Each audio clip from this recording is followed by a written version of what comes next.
Okay, Bratenza, Brapen. The Penuel show, Bra Sis, Bra Gomotso, we out here. The Penuel show, the episode 50. Don't do I it. don't know. Thank you guys. You wanted to say 57. 57 is from Musi's episode. Wow. Shocking. You know, you know. Anyways, let me speak to the audience. Guys, we're officially, look, we're experimenting. Please allow us. We hope you guys won't be frustrated. Because the danger in consistency is people get used to a certain way of things flowing. When we dropped the episode with Debs are almost interviewing me, some people were like, Prapen, go back to your old chair. But we need to experiment because we're still young enough to be able to experiment with certain things. Debs and I are co-hosting today. We're going to ask the guys in the crew, the production crew, to come through and visit us a little bit on the chair. And just, have chats, man. I want to speak about podcasting, a bit of politics. Debs, I might have some stuff to say, but just to let you guys know, that's what we're doing today. So officially, welcome to the Penuel show with Penuel the Black Pen and Tebogo Keebine. Please enjoy the show. You know, whenever you say, I must be on camera, I don't know what we always speak about. But there's one thing that happened yesterday stuck with me. And it's such an obvious thing. It happens generally. So I'm in the hood yesterday, you know. Which hood? Chembisa. Your hood? Yeah, Kaslam. Okay. Chilling there, because I have to be there. Why? There's something about the hood. And this guy, it was his birthday yesterday. He's booked wrong. I'm like, Ntwana, come back. It's like, Ntwana, pali birthday, I'm fanda. You know, get no, sure. And immediately I'm like, okay, when are you going to go back to work? It's like, Ntwana, I'm going back on Wednesday. Why? It's like, because it's my birthday and I need to get drunk. And I'm like, what do you mean it's a need? It's like, Ntwana, how else can you celebrate a birthday? I think I know where this conversation is. So I'm like to him, did you speak to your boss? It's like, I told my boss that I will not be here on Monday, Tuesday. And if he fires me, it's life. And I was like, yes. And we are in the pits, man. The hood, man. Actually, the hood, man, sometimes I'm just saying. It's not the hood. I have to correct you. It's not the hood. What is it? No, there are people that believe in those things. They take a week off because it's their birthday week. And this could be in suburbia. It could be black, white, colored Indian people. So the one thing I know about you is you are, well, I call it stoic, but there's probably like a better term. You're one of those guys who believes in hard work. You're one of those people that believe in getting things done, competing at a global level, at the highest level. And I've come to learn that that makes you unique. Not just unique amongst black people, not just unique amongst abantu baseKasi, but just unique. So I can imagine every time you see something like that, I'm taking leave, I'm tired, I'm celebrating my birthday, I'm going away with my family, just to relax. In your brain, you'd be like, what the fuck for? Are you a dollar billionaire that has built a super empire? You're like, if you work tomorrow, you will have a mental breakdown. Is that why? Because if you're not, don't take your foot off the pedal. Like the Pakistanis, my favorite people in South Africa. They are open, arguably, 365 days a year. Yeah. Public holiday, any holiday, Ispaza shop is open. Some of them, I don't even know if Ispaza shop's closed, but some of them obviously go to mosque to pray. But that's a purpose then, Donna. Those breaks, they do something. This guy's break is 4 days of alcohol. So in his mind, he can't think with no Donna, man. Let me do something within this 4 days. It's my birthday. Let me build something. Let me build I'm going to take 4 days off to when Seti Foundation at my parents' home to build them a home to celebrate my birthday. Something. Oh, no, I mean, it's just, these 4 days are going to, in the history of my life, be useless. Purely because I'm celebrating that according to your calendar. My mom popped me out at this time. Yeah, and stuff like that frustrates a mind like yours. Yeah, no, man. It makes no sense to me, man. Because all you're gonna do is just drink. And the issue is that come Wednesday, your boss is like, Ndana, look, we actually found someone else, man. They're quicker, they're faster than you, they're more efficient, they're more consistent. Then what happens? That guy then now goes into crime. And now he's gonna want a grant and blame society. But because he did it. Like he was like, how do you tell your boss that, Ndana, I'm not gonna come in? You decide what you wanna do. Because of alcohol. Do you wish you lived in a society that was high performance? Yeah, we have to. No, but do you really wish so? I spoke to a mate of mine over the weekend because he's got a similar mindset. And I was saying to him, what happens when everyone becomes powerful and strong and hardworking is you lose your power. And I asked him, are you willing to lose it? Because he's been discovering the secrets of the world. These things that we're learning now, that we live in a matrix. The healthcare industry doesn't actually care about your well-being. They're about making money and all those things. And I'm like, if other people were as woke, as enlightened as you, whatever money you're making now would go down. Whatever power you have over them would go down because people now know. Can't we say you we've got have something? a superpower now with Don't what you you think have. we've got something like that? Let's say Silicon Valley, where from a perspective of competition, people know here, Baba, as long as you're in this space, you need to compete at the highest level. So all I'm saying is, if that could be the mindset, it doesn't mean everyone's going to do it. You know this whole thing of, if you teach business in schools, not everyone's going to be in business, but you've got a better educated society. Correct. You know? So I think... something like that. Yeah, man. What's your area of scope? So I'm asking this because I've had arguments with very wealthy people about capitalism. Sure. And they say it's not a zero-sum game. Yeah. So zero-sum game is economics for someone has to lose, someone has to win, which I believe in. They say, no, all of us have to can win. Capitalism is not about just taking. I'm like, I call bullshit on that. Mm.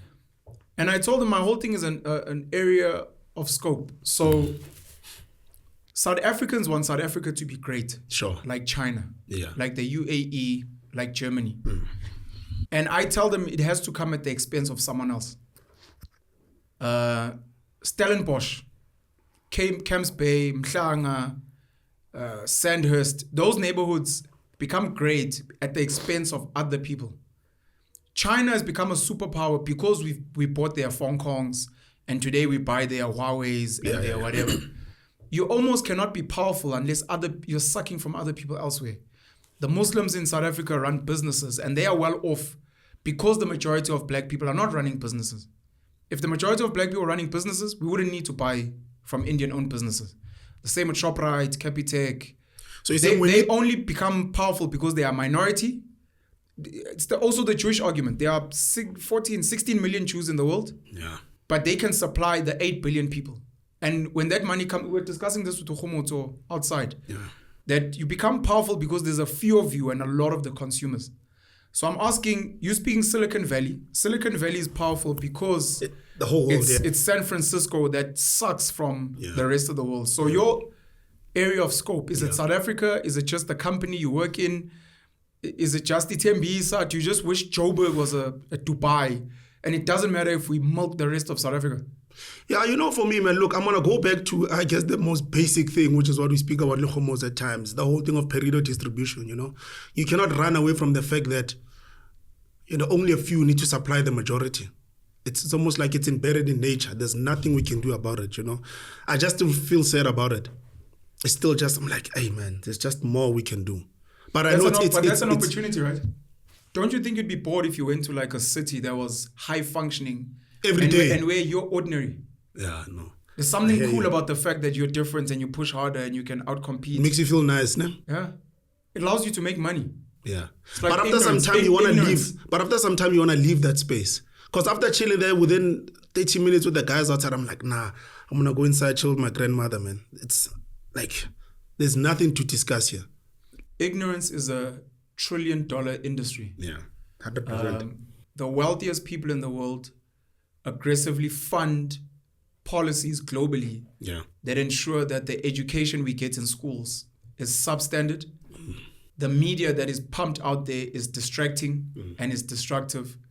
And the food that we're eating is rubbish. Because the reality is, if the schooling system in South Africa taught children the law, politics, money, basic manufacturing, basic farming, every child is now equipped. They don't need to consult a lawyer or a tax advisor. They don't need to go and buy from a shop. They don't need to. Don't you think those things just happen naturally? It was never like a thought process. So those things, they just happened. So no one said, look, guys, we're not going to teach them these things because it's going to affect the lawyers, it's going to affect the farmers, it's going to affect... So there was never a point where they all said to say, we're going to do this and it's going to affect 1, 2, 3. It happened naturally. I think it's engineered. I think the ANC started off well. Yeah. And then they invested in black people. And then Guapuma or Sizwe, they went to better schools. And now that you're empowered, and you live in the suburbs and you earn well, you're too good for the ANC. Look, So you're like, hey, so someone who's sitting advising them will be like, do you realize every time you empower these people, you disempower yourself? No, for Instead sure. of them saying, thank you to the ANC. I get to live in the suburbs. I get tenders now. I'm going to invest as much as possible. Instead, they run away. So it's like you have to keep them undereducated. I get you, but... And that's why we've got more social grant recipients now. No, for sure. But I don't think the ANC... I think now I'm going to go back too far. I think the elites are intelligent, bro. Yeah. I think the elites are hyper intelligent, and we are very ignorant of how intelligent they are. I think these things that happened with the ANC, man, was just things... I don't think they were thought out, man. I mean, if you look at the basis of the ANC in its founding ways, it was based on wanting to be white. It was never based on, look, there's a certain way of living, and that's how we want to live as black people. Some of the things that just happened, man. They wanted white assimilation in a sense of... Because their view of what a better world would be was based on whiteness. So it was based on all the books they were reading. It was never based on something that they're like, oh shit, this is how we want to live as people. So all these things are just default in Tournament. So this intelligence that we give at times to the ANC, I'm not sure. It doesn't, I wanted to say, it doesn't need to come from the ANC leadership. Okay, cool. It can come from people on the side who are like, look, we're funding you, we're getting the tenders, but you realize that there's a problem here. If we make the people too strong, you guys will lose. It's why Abu Cyril are trying to close the BE tabs now. Jacob Zuma tried to do that. Well, that's one of the arguments. The guy he brought in new players. Yeah. People that had never tasted money before, people that didn't know Eskom has so much budget. Sesifunda ngama RFQ, my purchase order, my PO. You're like, what the It's like, this is dangerous, because now people are like, no, I also want to get the tender for the COVID vax manufacturer. I also want to get the tender for ARV distribution now. And it's like, you need to keep the people ignorant, because now we're learning that Glencore supplies a chunk of coal. Now we're learning that the Oppenheimers have got a portion of OR Tambo, which they basically, you're like, this is too much information. Shut it down. Keep them ignorant. Make sure that the media is constantly distracting. Pump more money in Amapiano no try. Why aren't those things working with Jews, Indians, Pakistanis? I'd never been to a Pakistani shop and I just see a guy just watching stupid videos, people dancing and all that crap. Niggas focus on things that actually bring value into his life. So, I mean, at times, man, sometimes it's hard being black. But they're immigrants. It's not black.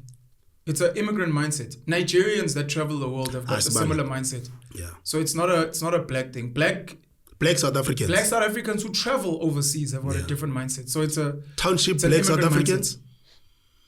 We need to box it to something. We need to name it. I'll say this is such a deep conversation, man. Why are we having deep chats? No, we need to go to who is it? We can't have this thing of just black. Black South Africans are a function of the systems that have been built for them. Okay. Black South Africans are no different to white Americans and white Germans. Sure. The reason white Germans and white Americans are the way they are is because of the systems they operate in. Meaning their leadership and the people that actually run the economy determine how these people should live. Because we'll call it leadership for ease, but it's not leadership. But we'll call it leadership. But also put in the people who actually run the economy. That's what I mean. The people who own the means of production. Because if we're saying there's leadership in terms of politicians, there's people behind them again. So I'm saying those white people in those countries speak to the masses and tell them how they must think. So Black South Africans, a lot of them struggle with alcohol abuse. Yeah. In the Middle East, alcohol is illegal. We don't know if it was legal, how drunk and useless they'd be there. We've got an issue of illegal foreigners now, and that's because we've got weak borders. In other countries like America, well, besides Mexico, you don't just jump in. So it's not just the people. The people, in my opinion, are average. Then it becomes a function of what you're saying, leadership. But it's more visionary people who do the things that are necessary to change the trajectory of the people. And then the people look great. I mean, South Africa is better than other African nations. Yeah. Not because of Black South Africans. No. It's because the British and Afrikaners came and built systems which allowed us to have electricity more than, and internet access more than. Sure. And we had nice tourists because they weren't developing it for Black South Africans, and it wasn't Black South Africans. But we beat our chests as if it's us. Jumped on, it's not us. So it's a function of systems. And the issues we have are systematic. Sure. If you have issues with ETMBs and you want to make it better, you need to put up your hand and be like, I will build the systems that force Tembisa to operate a certain way. And then people are like, yo, Ntwana, it's Mbisa Ntwana. Have you seen that cast? It's so dope, and everyone there in the streets are clean, and then you become a Paul Kagame of Tembisa. You can call it leadership, but it's visionary. And I'm saying hyper intelligent people. What the Jewish community, I think, realized was this thing of democracy and inclusivity doesn't work because it does disempower. That's why converting to becoming a Jew is difficult. Because they're like, I think Jay-Z says it, is it pound cake? I don't listen to. Is it hip hop? They told us. It's rap. There's many of us. There's a line where he's basically saying, a lot of people are saying there aren't enough of us. And he's talking about Tabo Kanye himself, Damon Dash, all these rich hip hop guys, Master P, Russell Simmons. Some people have said, you guys must bring in more, 50 Cent. And he's like, no, there's actually more than enough of us. And it's that mindset of, if we allow, Peter Thiel speaks about, if we allow fair competition, we erode value. Yeah, no, for sure. If you spend the rest or the next 10 years finding as many talented kids as possible to build 20 tribal media houses, they will eat your breakfast, your lunch, your supper. And you'll hope in your heart of hearts that they have altruistic notions like he speaks about, you're right, when you finish 0 to 1, he speaks about it. Like the part of the growing a huge business. It's like, man, you need to kill the competition. You have to kill it immediately. It's like lions are not trying to breed like cows, bro. Lions are not trying to be like, if I could actually have 30 cubs, that because now you have to share a zebra with fucking 30 mouths. It's fine to just have 2-3 cubs that are gonna replace you and the mom, but the rest, fuck it. And then the buck and the sheep must fuck. Which is what, I've got this, there's a video I was supposed to make where we keep pushing this conspiracy theory that the elites are trying to kill the poor.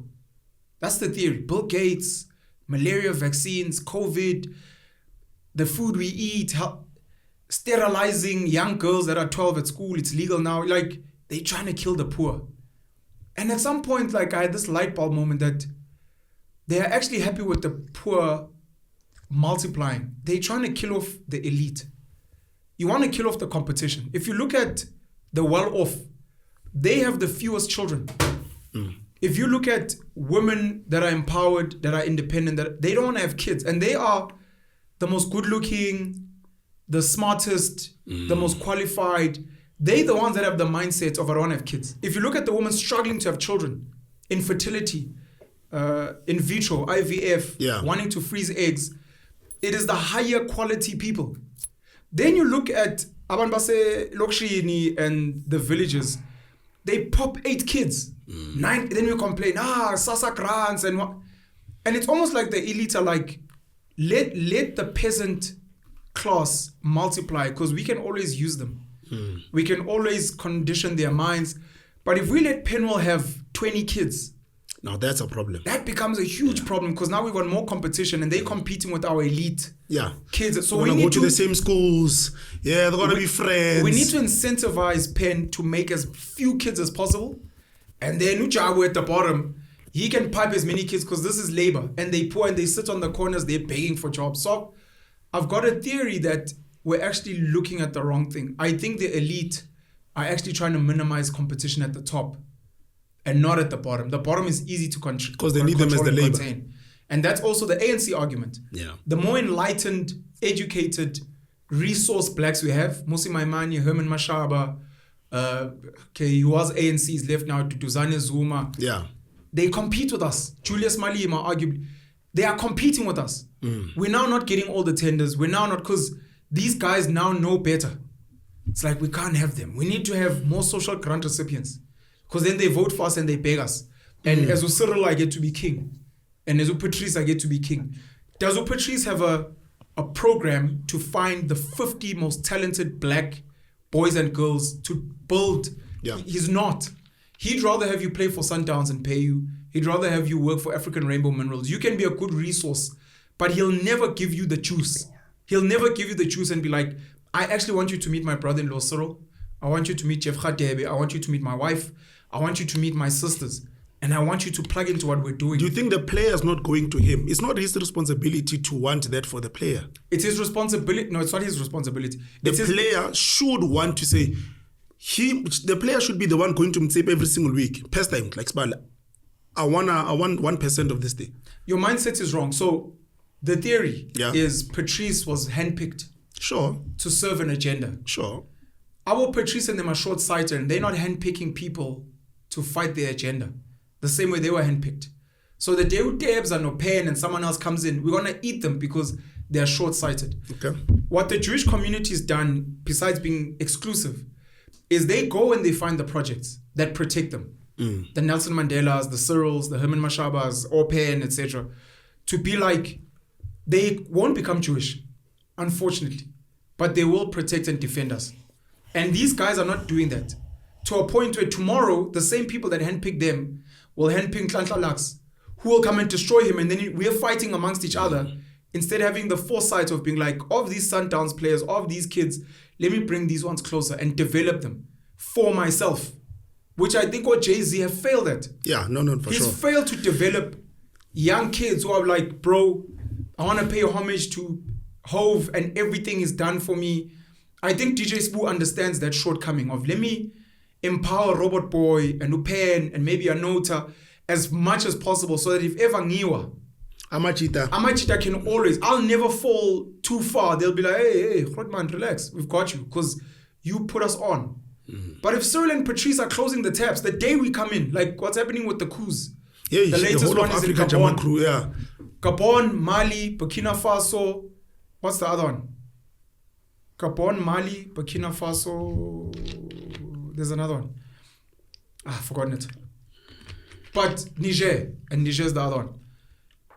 The guys hogged the power so much, almost forgetting they were handpicked to serve the West, that other kids got so frustrated. It's why the apartheid government got overthrown, arguably. Yeah. It's because they got license from the British monarch to be like, you guys can run South Africa, but don't disturb Anglo-American, don't disturb De Beers, don't disturb Standard Bank, don't disturb the British industries there. We're going to keep making money, but you guys can do your Afrikaans thing, it's chilled. But then they got so... And they didn't invest in Langalbalele Dube. They didn't invest in Pixley. They didn't invest in Steve Beale. Those guys could have been amazing allies. Steve Beale and Robert Subue could be pushing the Afrikaner agenda. They could be like, you know, the Afrikaners and you'd be like, oh, Steve Beale was right, look at the jobs. But they failed, and what happens is you get steamrolled. If you're not smart enough, it's why Zuckerberg buys Instagram, he buys WhatsApp. It's why the Chinese Communist Party is copying everything that works. It's why Elon Musk is trying to turn X into WeChat. Because if you're not learning and have a long-term focus, you'll get steamrolled. Anyways, sorry, discussing deep things, man. But I was saying, Ikasi, systems. Systems, bad systems, horrible systems will always beat brilliant individuals. You can bring Vusi Tembegwayo, who's another great speaker. You can bring Prof. Lumumba. You can bring Joshua Maponga into a Tembis. And you record it and they speak and everyone's like, Ntwana, Pan-Africanism, the borders, Ntwana, hey, this man is speaking to my soul. Yeah. And then tomorrow, all the taverns are open and they've got a special Sochwala. You are fighting a system with like individuals who have great minds. And the system has been there for years, man. Great mind. While they're showing good, be like, hey, yakuluma le khotman Ntwana. Eksaudluliso lapho Ntwana black. Yeah, yakuluma le khotman. Because if we want to fight, it has to be systematic. If you want a Makasi to change, Unhlanhla Lux was saying this about Soweto Parliament. We might have future Usain Bolts and Johan Blakes, and today the fastest woman in the world is Sha'Carri Richardson. American, ne? She's American. Fucking shit up with the Is it the girl that missed it 2 years ago? Yeah, is it that same girl, ne? Same flames. Oh, I love her so much. yeah. Her attitude is too dope. She has different colored hair. She has these long ass nails. She's got this sassy attitude. Yeah. Like this female rapper, Glorilla. I'm plugged into the culture. My culture has next. Anyways, my point was, Unhlanhla Lux was like, we have so much talent in Kasi, but we don't have the infrastructure. Yeah. Put the stadiums, put the golf courses, put the tech hubs, put the And then the right kids, now this is where you're saying the right kids will come. Yeah. And the Johannesburg Library, I think the biggest library probably in the country, it's been closed down for 4 years and now it's shut down indefinitely. A library is like, they speak about Timbuktu and the libraries were burnt by the Europeans. Yeah. There's no one burning anything now. The ANC government, with their incompetence. A library. And not everything there, look, we don't read books. Transcribe everything there onto digital. Digital, you're done. Let kids come in there and get free Wi-Fi. Have certain supervisors come in there and be like, sorry, what are you interested in? I know I want to learn. Here's the thing. You may not know, but please explore here. You might find that if you learn about George Orwell and Karl Marx, it might stimulate you. And if you're interested, we can give you Wi-Fi, go home, I'll send you some of the... And let's knowledge sharing. Can you bring us more books? Like, we are destroying the foundation of knowledge. And we're not even replacing it. Zwelithini, Ubabu Ngwenya, Judge Ngwenya, who was in charge of Ingonyama Trust, they had a vision of building a Zulu library. Where that is now, what's happening, who knows, who cares? Because now you're teaching Zulu people to have knowledge of self. And to have that pride and to be like, we want to bring back, Joshua Maponga speaks about indigenous knowledge systems, I think, with farmers of thought. We need to build a database and network of ancient knowledge where you're like, I'm sick. Is it Sankofa, ne? Sankofa. Going back. Anyways, these are deep chats, man. I didn't think we were having deep chats. Okay. Invite the chats? Yeah. Yo. Cease. So you upset Tembisa, you wanted to raise issues. Yeah, and I mean, guys, is depressing, man. Guys, I don't know who wants to volunteer. Must go alphabetically. To do what? To do the thing. G comes before Q comes before S. I wanted to do it and get it out the way because... Please come through. I don't want to do it for that long. How long do you guys want me there for? 5, 10 Hey, minutes. Zwakala, man. 5, 10 Come here and want to tell us your... man, it's just that I don't think everybody... Wants to hear your view. No, everybody that has access to a mic should be on a mic, And yeah. Well, it's never going to be massive. I'm going to be brief. It's never going to be for the masses.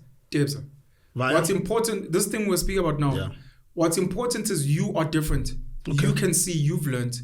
The responsibility now, what you were saying about Patrice, the responsibility is on you, if you care about Tembisa, to build certain infrastructure, to find others like you, and then to push Ubutiaban to change their behavior. Yeah, and I guess, one of the issues when Pen is general is that I think human beings generally don't see themselves as the actual leaders in bringing change. And I think that's one of the issues.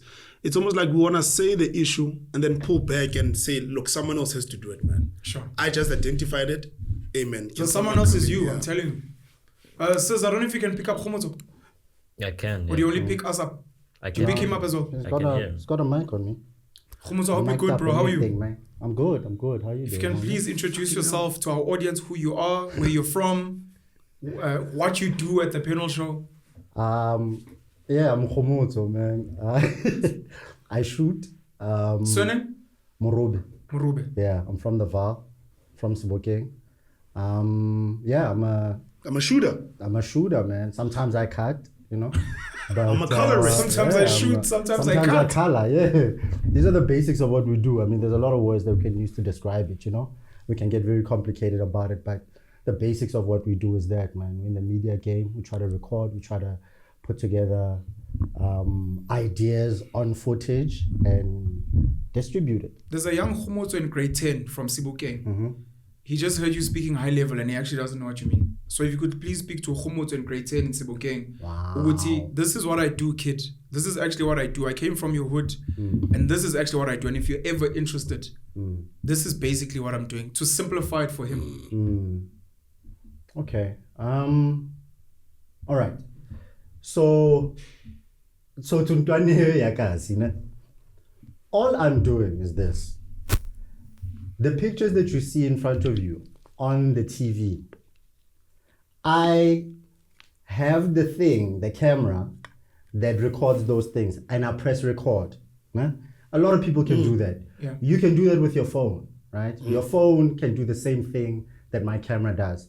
The only difference literally is the little details, the I don't even want to say nuances. There's certain things that my camera can do manually that the cell phone does automatically, but we're both doing the same thing. Yeah? And all I'm doing also is just thinking about what's going to happen with the lighting. But basically, between me and a kid that's right now in the township with a cell phone in his pocket, there's very little difference. The only difference is that I've decided, this is how I'm going to make my bread. This is how I'm going to live. This is what I'm putting all my energy into, you know? I like that. And yeah, man, after recording the thing, we figure out how to cut it, make it presentable. That's editing. And we try to put it on some sort of platform. Right now it's YouTube. Sometimes it's television, the old, tried and tested, terrestrial SABC, DSTV. Yeah, the model that works. That has been tried and tested, you know? Yeah, so we do that. You know, when you say that, look, I think I might be going off. The link that I sent you, I don't know if I put it in the group, but for the first time in the USA, linear TV is normal TV. Linear, it's called linear TV, appointment viewing. Hey, it's linear TV, it's normal TV. For the first time in the USA, normal TV and streaming services are at the same numbers. In terms of viewers. For the first time in the history of the USA. Streaming is Netflix. Any streaming platform you can think of in the USA. So for ordinary people. Or for ordinary people, in South Africa, it's Showmax, it's Netflix, it's Prime, it's YouTube, Prime. Amazon Prime, all those things. So for SABC Plus, EVOD, that's what I mean. So for the first time in the USA, they took all the streaming platforms combined, and they took linear TV and they took cable TV. Remember they used to say there's normal linear TV, free TV, then linear TV, then the cable network, which is DSTV back in the day. They need to bring a decoder. So those two combined, and streaming for the first time in July 2023, they're at the same numbers. It's insane, man.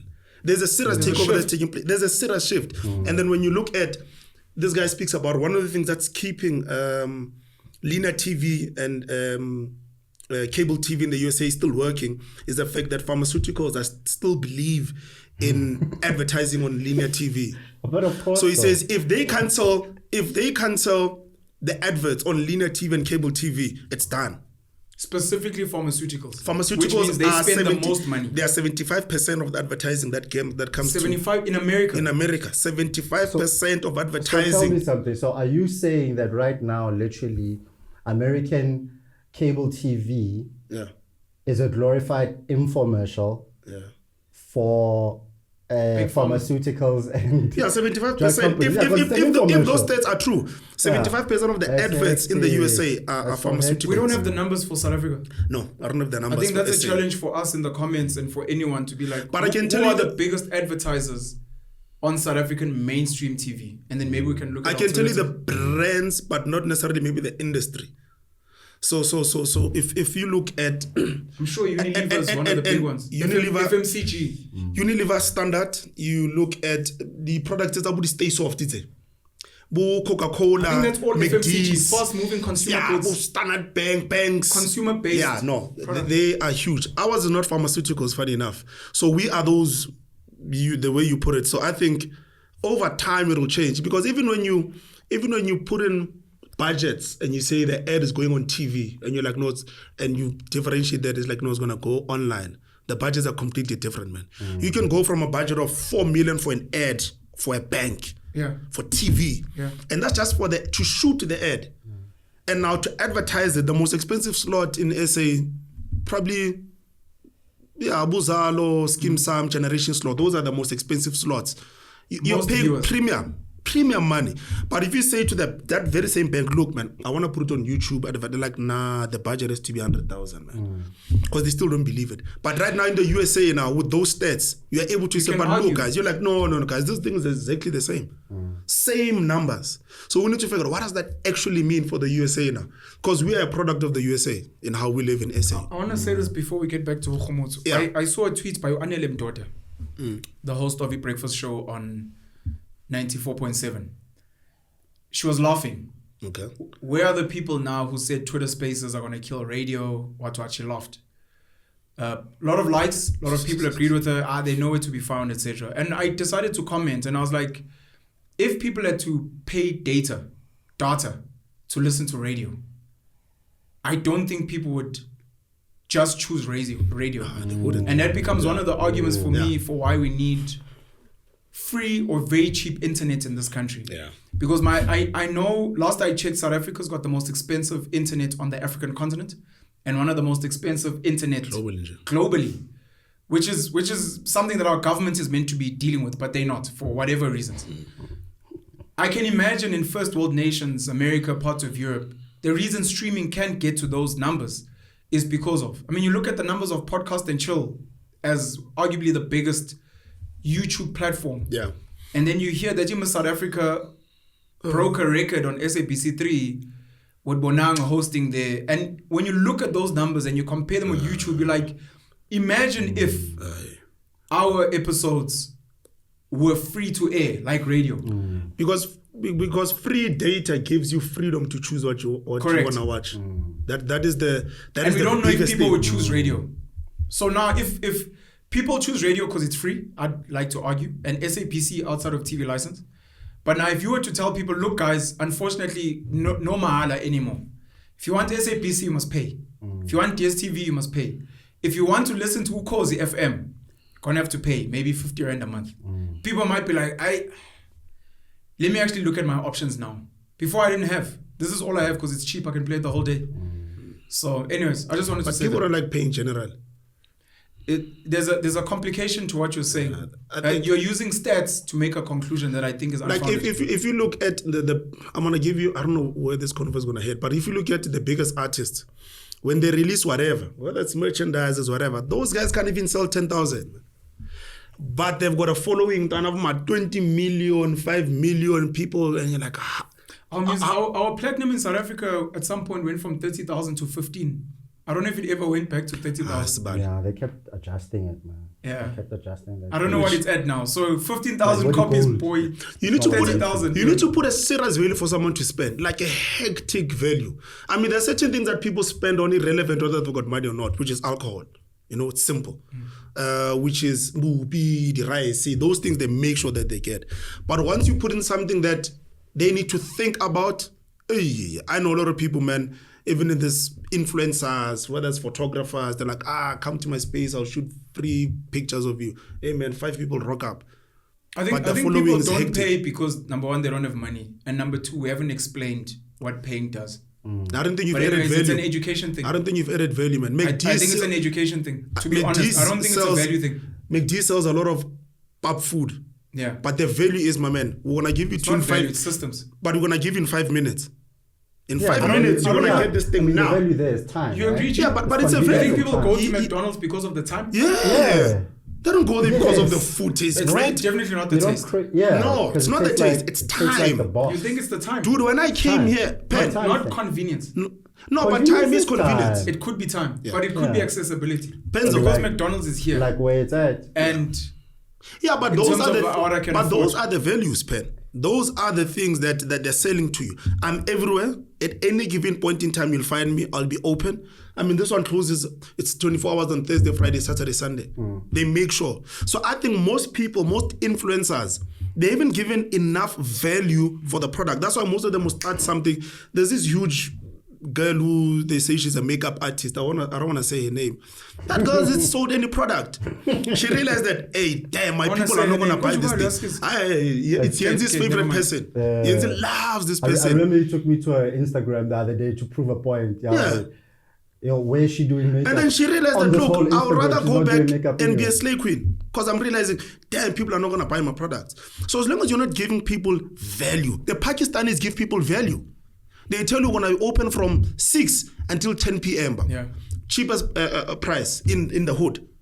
So that is a value that they're giving you. And I think most people haven't given value. That's why when data is free, what's dope about that is we're going to now separate the men from the boys now. People are going to go for the people actually give them values, but now that there you can't even... I want to debate you, but I want to focus on Gomotso. Okay. I want to say this as a parting shot. Yeah. Chinese people are not given options. Okay. So you'd look at the data and assume that they're patriotic when they're not. Yeah.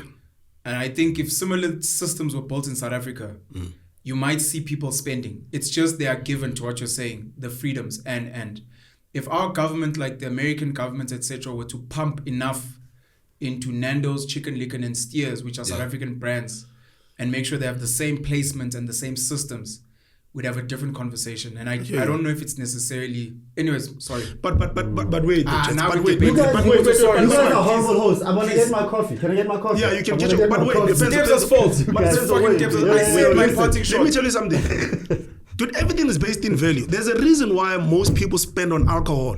There is a very specific reason why, my man. When I pick What do you up... want? Can we pause this? Okay. And finish with Gomotso? Okay. Yeah, Please, because I bro. wanna get back to the camera. My apologies, Okay, Gomotso. so It's I think Debs' I- fault. Your This is favorite... the weirdest invite I've ever been. My apologies. I've ever had. Because you rock up and then the bulls just keep going. You Okay. guys are like two bulls just going. I apologize for myself. Wow. No, it's okay though. It's okay. It's Your not like- favorite Penuel show episode? And why? Wow. Damn. Or you can just list whichever ones come Nah, to man. you. You know, I don't remember what the guy's name is. It's the dude who was a systems engineer, worked at Microsoft, and then he opened Twalisa. up a Voyos, if I'm not mistaken. Miles Miles. Miles Yeah. Convo, man. Miles Convo blew me away. I mean, also Sizwe's, funny enough. Eh? My brother really enjoyed So Sizwe's those sit-up. are the two types that kind of that epitomize in my head what the show can be and what makes a dope podcast dope. I think what makes a dope podcast incredible is having in-depth conversations with normal human beings that are doing interesting things, right? Not necessarily huge things, but interesting things. And if these human beings are also very genuine in their pursuit and their what motivates them to do these things, man, it's so interesting. I mean, one of the things that got me hooked onto podcasts was the Joe Rogan Experience, right? Yeah. And I started watching it from quite a couple of years ago when Joe would hardly interview celebrities, right? He'd always be interviewing some random person and You've never heard of in your life. Exactly, and every now and then now he started to do the same thing. So like one of my favorites from the last month or two was like interviewed some dude who's in the Amazon trying to contact tribes that are there and conserve the Amazon, you know? The Asian looking guy.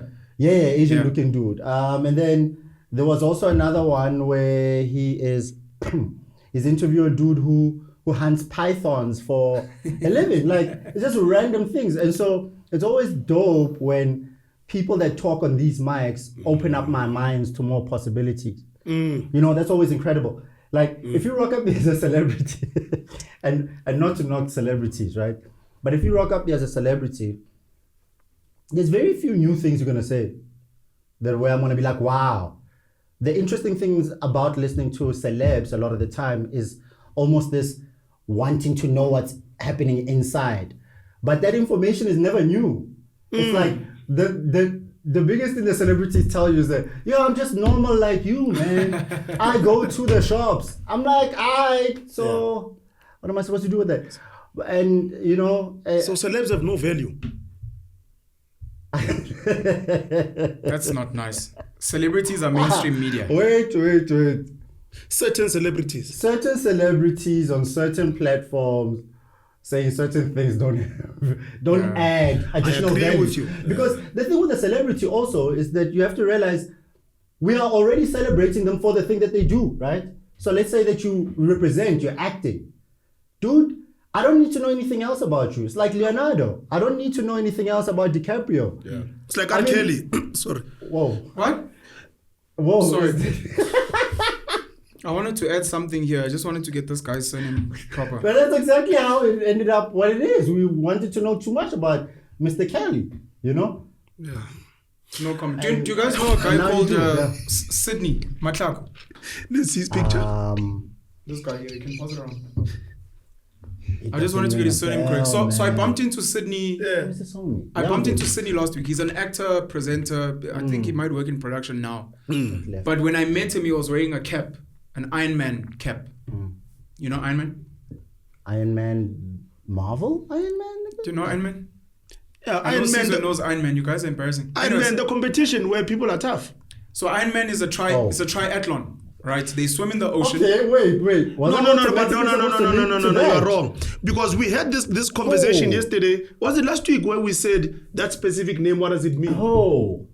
We said something. You're like, no, but that's not an obvious thing. What was it? I forgot what he said. So this guy is being unfair. Iron Man. There's only two Iron Man men. No, I watch an Iron Man on Facebook where people are push up, say 100, So 50. if I'm like, do you know Iron Man? You mean to be like Tony Stark, or you mean the triathlon? Those are the only options you have. No. There's I even went to the Iron Man. There's a lunch bar competition of push-ups and whatnot, also called Iron Man. So my context is different. Now I must know your Iron Man now. I withdraw. Yeah, I'll withdraw. So Sydney is wearing a cap of the Ironman, the triathlon. I think 3.8 kilometers swim in the ocean. Damn. 180 kilometer cycle and 42 kilometer run, all within 17 hours. So he's wearing an Ironman cap, and I'm looking at him. He's a black South African celebrity. I'm like, hey, nice cap, Ironman. He's like, oh, thanks. I'm like, you've done it. He's like, yeah, that's why I'm wearing the cap. Yo. And I'm like, yes, sis, okay. I'm like, because it's rare to find a black person that knows of Ironman, that's entered into Ironman. The barriers of entry into Ironman are quite high. You need to have an expensive bicycle. The bicycles there range from 10,000 to 50,000, whatever. For Daki, you have to be able to swim in the ocean. 3.8 kilometers. And the Olympic size swim is 25 in the meters. swimming pool. And then you must also be able to run, okay? Running there for Daki is whatever. But you have to do it all together within 17 Why hours. you gotta say that? Damn, Q's losing. I'm not underplaying. Belittling it. You know what's crazy? Q's Yeah. is losing in all of them. Even if we gave him the bike, he can't swim. He can't run. I mean, Q can run. But you know what happened? Do you know what happened to Q? There's things that happen when you run. What happened to Q? Q said to us that he was. Are you painting him in a bad light first? No, I'm not. I'm just saying. Q Is said. there even a point of telling the story because you won't be able to show the people? Okay, the Q said he was a football star. He was a number one football star in. Was in his. No, he said he was a professional. He was a professional football player. Where are you from, Q? Where are you from? Foslo. He says he was a professional player. And I'm like, how old were you? R9. At least at some point in his life, bro, he was a professional player. And he says, I can run. We're like, okay, Q, hey man, let's hit. We went outside. Just like. Why would you guys do that? He fell. Yeah, he tripped. Anyways. But he did fall after winning one race. With Yenzi. And he fell while... Don't say that. While competing with somebody very well. Okay, cool. Yeah, Sydney. Competing with somebody very Anyways, I'm actually going on a tangent. Ironman is just something I admire very much. Okay. So we started speaking about it, and I asked him about the swimming as a black gent. And I'm like, so did you grow up swimming? Because that's the assumption. That if you're so comfortable with swimming, maybe went to suburban schools, you were swimming. It's like, bro, I actually picked up swimming very late. And he's like, he had to train. He got a trainer to teach him. And he's like, after a while, he realized he was not improving. And he realized the reason he was not improving, we discussed technical aspects. But my biggest takeout from the chat with him is that I've been swimming wrong. And that's why I'm nervous around swimming. Damn. When you swim, I don't know if you guys know this. I don't know. It blew my mind. I think so Caesar, you and Caesar, remember, you're the elite in this crew. Whatever, man. Our parents worked hard and got us into suburban schools. Let's not knock our parents for hustling. Anyways, so what Sydney was saying was there's a breathing necessary for swimming. And he's like, when you swim, you take a breath out. Outside, you breathe in. And then you go in and you breathe out in the water. Huh? In the water. In the water. So blowing out bubbles and stuff. In the water. He's like, that's how you swim. I didn't know that. I'm Udaki. Well, let me not make it a race thing. I'm a novice when it comes to swimming. Yeah. My whole thing was in and out when you're outside.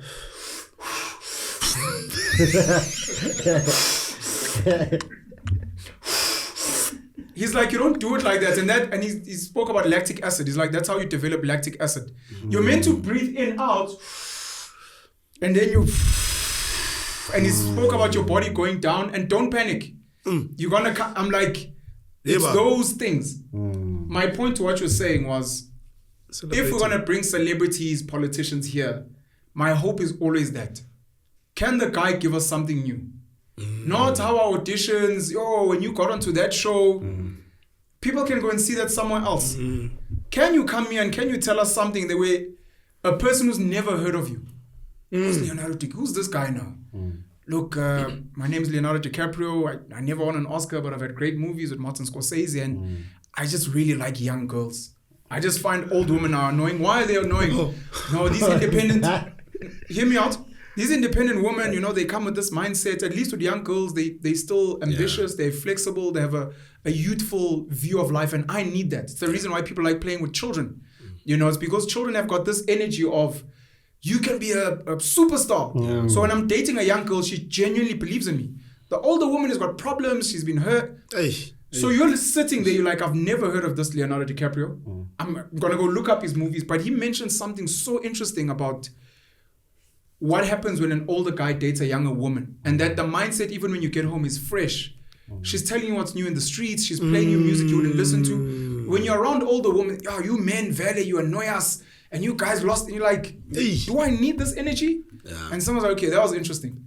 So I was just saying, a lot of celebrities struggle when they get on a platform to bring unique, interesting, educational stories, and that's why platforms that are alternative media don't want them.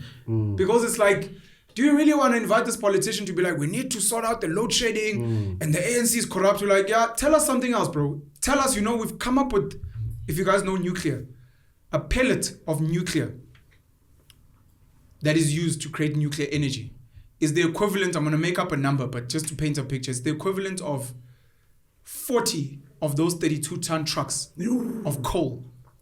This is now a real thing. Then my numbers are off, but this is a real thing. Multiple trucks of coal, you need to burn them to boil water for steam to generate electricity.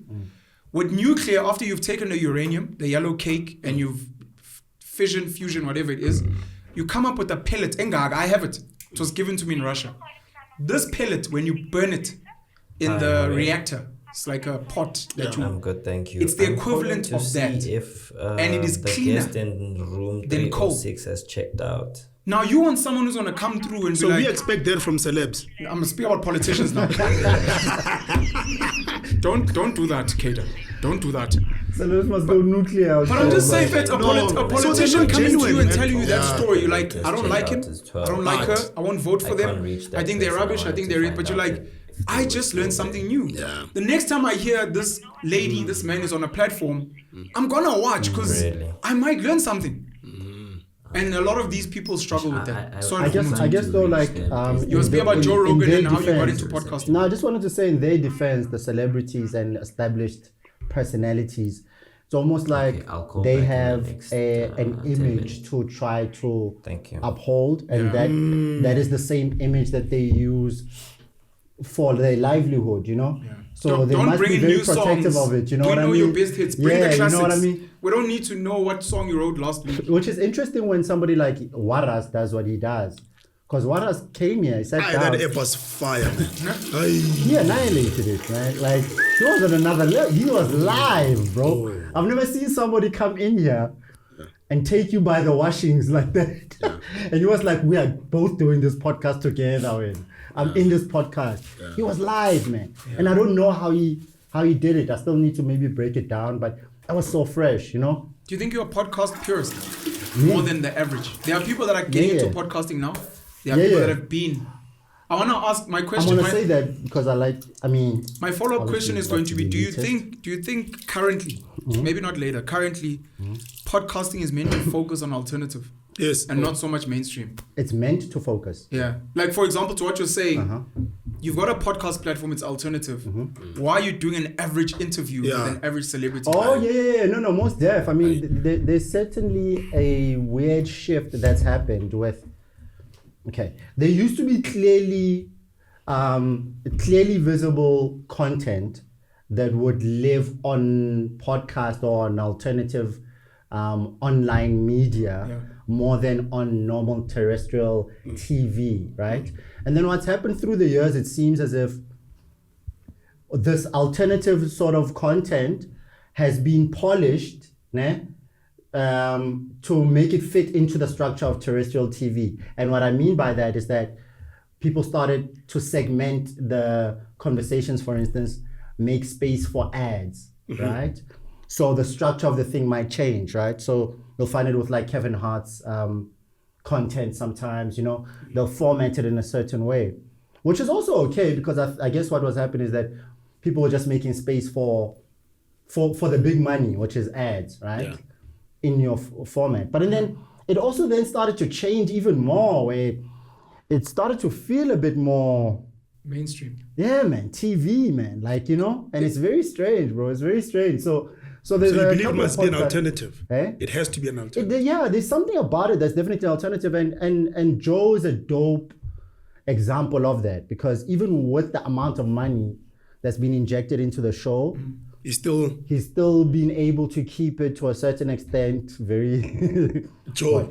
yeah, very dudeish, very white dudeish, and it's him. It's a reflection of him, and I think that's nice. That's ill. Is there a South African Version of podcaster, not version of him? Is there a South African podcaster you found where you're like, yeah, this is actually what I want to fuck with? For you personally? Yeah, you. Just me? Yeah, right now, I mean, I'm sure that sounds biased as shit. No, it is biased, but look, it can be biased and because honest. I've looked at other things, man. Like other things. I mean, a podcast isn't like you don't have to hunt it down that hard, man.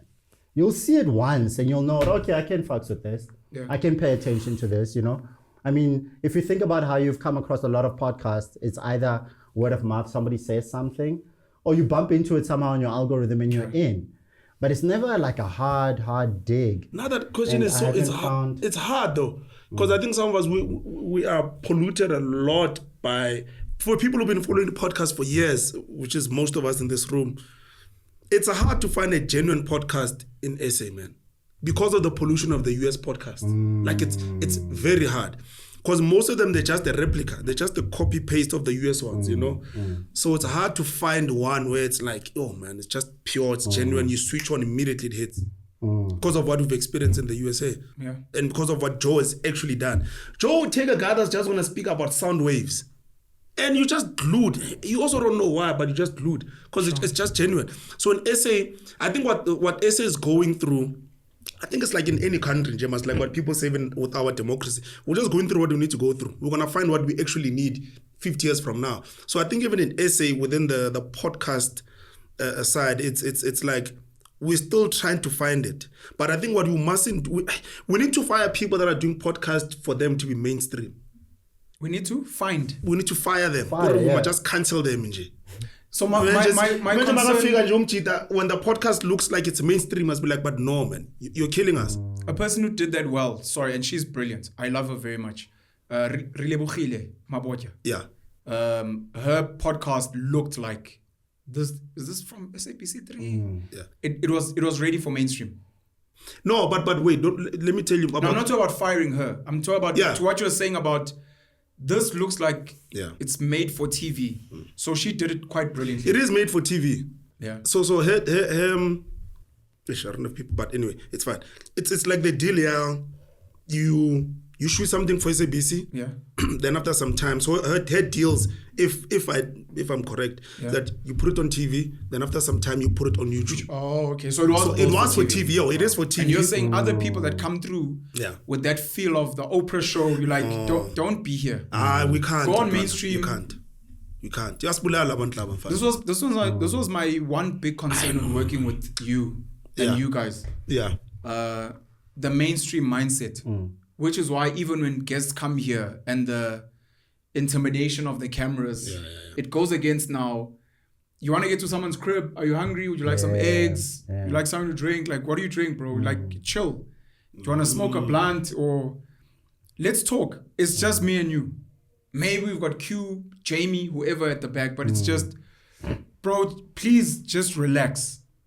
So you see, Just relax. Now with podcasting, people are here. They're aware that there's an audience. What are people going to think? We've had guests here. We're like, yo, my makeup, guys, I don't want to look like. And you're like, that's actually not what we're trying to create here. Yeah. We want you in your most rare form. But we're doing that from a quality perspective. It's not just quality. No, but we don't control convos. Like, No, I'm not saying you did anything wrong. I'm saying my concern was that because you guys are mainstream guys, yeah. there's these things of, yo, is the sound, and it's like, now you're like, guys, cut. Sorry, Ken, and you're like, you've killed the guest. Now the guest is aware that we're fucking, instead of you and we've spoken, me and you, about the idea of almost having no crew on set and controlling it from a remote room where you invite someone and they literally relax. Because there's no one here, they don't care. We chat, yes, there's cameras, but it's like, since there's no one here, I don't need to feel funny. You know what we can do, and I think we actually have to do it. Mrs., you know what we must actually do in your next guest on a pen, because what we have with our cameras, they're all going to be on autofocus. I actually think we must do it. Autofocus. Yes. So all we do, we just run cables for sound. And that's it. Just to monitor the levels. If they're shouting, Sizwe will do what they have to do. But no one is in here. I want to see what it does. There's a therapy show in the US. I think it's one of the best therapy shows in the world. They built a studio. So it's a couples therapy show. The lady's there. She's speaking to the couples about the issues. But once you walk inside that space, there's no cameras. So they built the set to have the cameras behind whatever. So there's a camera there, but you don't see it. You're on Schuster. I'll put it next. But your podcast. My man, the things that come out of there, man, are insane, man. They are insane. So I really think we need to test that. The guest comes here, we just greet, and we're out. And then we leave. They Thank sit you, and That then would they... be so, dope. by the way. Sorry, we That kept would you be for dope. much Sorry. longer and we apologize for interrupting you. I was just gonna say, Hore, that's a dope idea. I don't like it just because it doesn't let me do what I do. Yeah. But it's cool. I think there's always like a balance that we need to keep between the craft of shooting and how much we affect the content. You know? That's always a balance. Sure. I mean, we try to do it in some of the reality shows that we produce and stuff. That's And always that a fun creates time. Is there technology that allows you? We may not have it. Is there technology that allows you to control the camera without being in the room? Yeah, Yes, no, it's there already. dumb Not cameras. autofocus. No, yeah, No, there's, you talk about there's you. dumb terminals. Talk about you doing what you're doing, but Yeah. remote. Yeah, there's things called dumb terminals, but it's not going to be the same thing. So it's not gonna, you're not going to be able to put the same lens on it, you know. But there is a thing, man. Like there is the technology that gets us out of the equation as technical people, you know. But yeah, man, like, because at the end of the day, no matter what, this is all about what's happening between, you know, your head, your mouth, and that mic. That's all that this is, you know. People That's forget all. that, by the way. Yeah, people forget that, and we are out here. I mean, we try to make it look as beautiful as possible, Sure. but at the end of the day, man, People don't plug in to look at the beauty, they don't. and they don't. won't stay for the beauty. Yeah, it's Yeah, mostly they want the for- conversation. yeah. Yeah, No. Right. Nah, I disagree, man. it's fine. You can But disagree. people This is come- Gomotso's Nah. opinion. Oh, Nah. There's no way. We've got Wait, proof. wait, Gomotso, what do we've you got proof disagree of with? this, by the way. Yeah. No. There We is. can back what we're saying. No, there is proof. I'm not disputing that. I mean, you can back anything. And I mean, No, I'm talking just our episodes, the Penuel show. There is proof that with the exact same set, yeah. there are different views, which means people are not here for that. And they stay for conversation. What's weird about aesthetics and quality is this, right? They're not at the forefront of people watching, but the human being does process those things. Correct. And they're at the back of their head. So when they think about a property, like when they think about the property, the how they view it and the how they see the thing in their head is different, man, between how you shoot But I think if you have introduced, if I get what you guys are saying, but if you have introduced, okay, I think if we do not introduce this quality, would have still been at the same level that we're at. The issue is the fact that we have introduced the quality. So we need to figure out, if we take down the quality, what will then happen? Oh no, that's not an option. You can't do that. Don't take it down. I can't said do what that. No. I said what Nkululeko Nkeu, and in his opinion, aesthetics is 20%. So it's a matter of what percentage you assign to why people watch. Depending on how you started. That equation of what he's saying is dependent on how you started. Yeah. I don't know. if we started at other people's podcast quality, and I'm not saying they're bad, but some of them are really bad. They're worse than this. No, they're very bad. Okay. From a quality perspective. If we started there, we would have still been at the same numbers that we're at. But if we drop it, then I think we can test your guys' equation. Because I think, and I'll tell you what, if you look at, people go to certain spaces wanting a different thing. So if you look at Moja Love, you look at Mnet, DSTV, in its, let's compare Mzansi Magic, actual channels. Mzansi Magic, and you compare Moja Love as actual channels. Okay. They've got the same audiences. Like, the woman in Satan is going to watch Jub Jub Baba. There's no this thing that she's not going to watch. The issue then becomes, when she then, this is Moja Love, she goes here she wants a certain look and feel. Because she sees that space as a premium space from a quality perspective. So we need to figure out, we know where we are, but we know that certain people come to our platform because they want a certain look and feel. They want the convo and a certain look and feel. But if they go to Moja Love, they don't care about the look and feel. We Mr. Ibu, none of us, we didn't care. But I'm saying we cater to both. We cater to the person who is looking at the biggest podcast in the world. They're looking at the quality, they're looking at the lighting, and we cater to the person that just wants the convo. It's worth a debate. So tell me something. I don't just agree. So tell me something, because this is my time now, gentlemen. Yeah, so sorry. Can I ask a question? Yeah. Please. So if they were to improve the quality of Mr. Ibu, do you think it would be less funny? If they're too, no, it'll still be funny. Improve the quality of Mr. Ibu. Okay, because it sounded like you were saying, Hore. Nah, it'll still be funny. If we started off with this quality and then it adjusts. Or people expect a certain amount of, or people associate certain type of content with a certain visual quality style almost. And if you give them, for instance, heavy subject matter and treat the shooting of it very light, it might be an issue.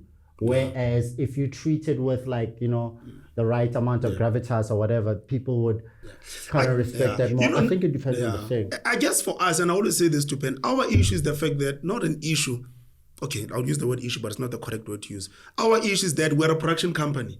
So what we put out has to be of a high caliber. So we need to find a balance of what we do in a day-to-day as a production company and the content. So the conversation. So we need to find a merge of the two. Yeah. So I think if we were not a production company, my man, we could have shot on whatever. Sure. Could have shot 720. Our quality is too good for podcasting. It's one of the things I still say. It's too good.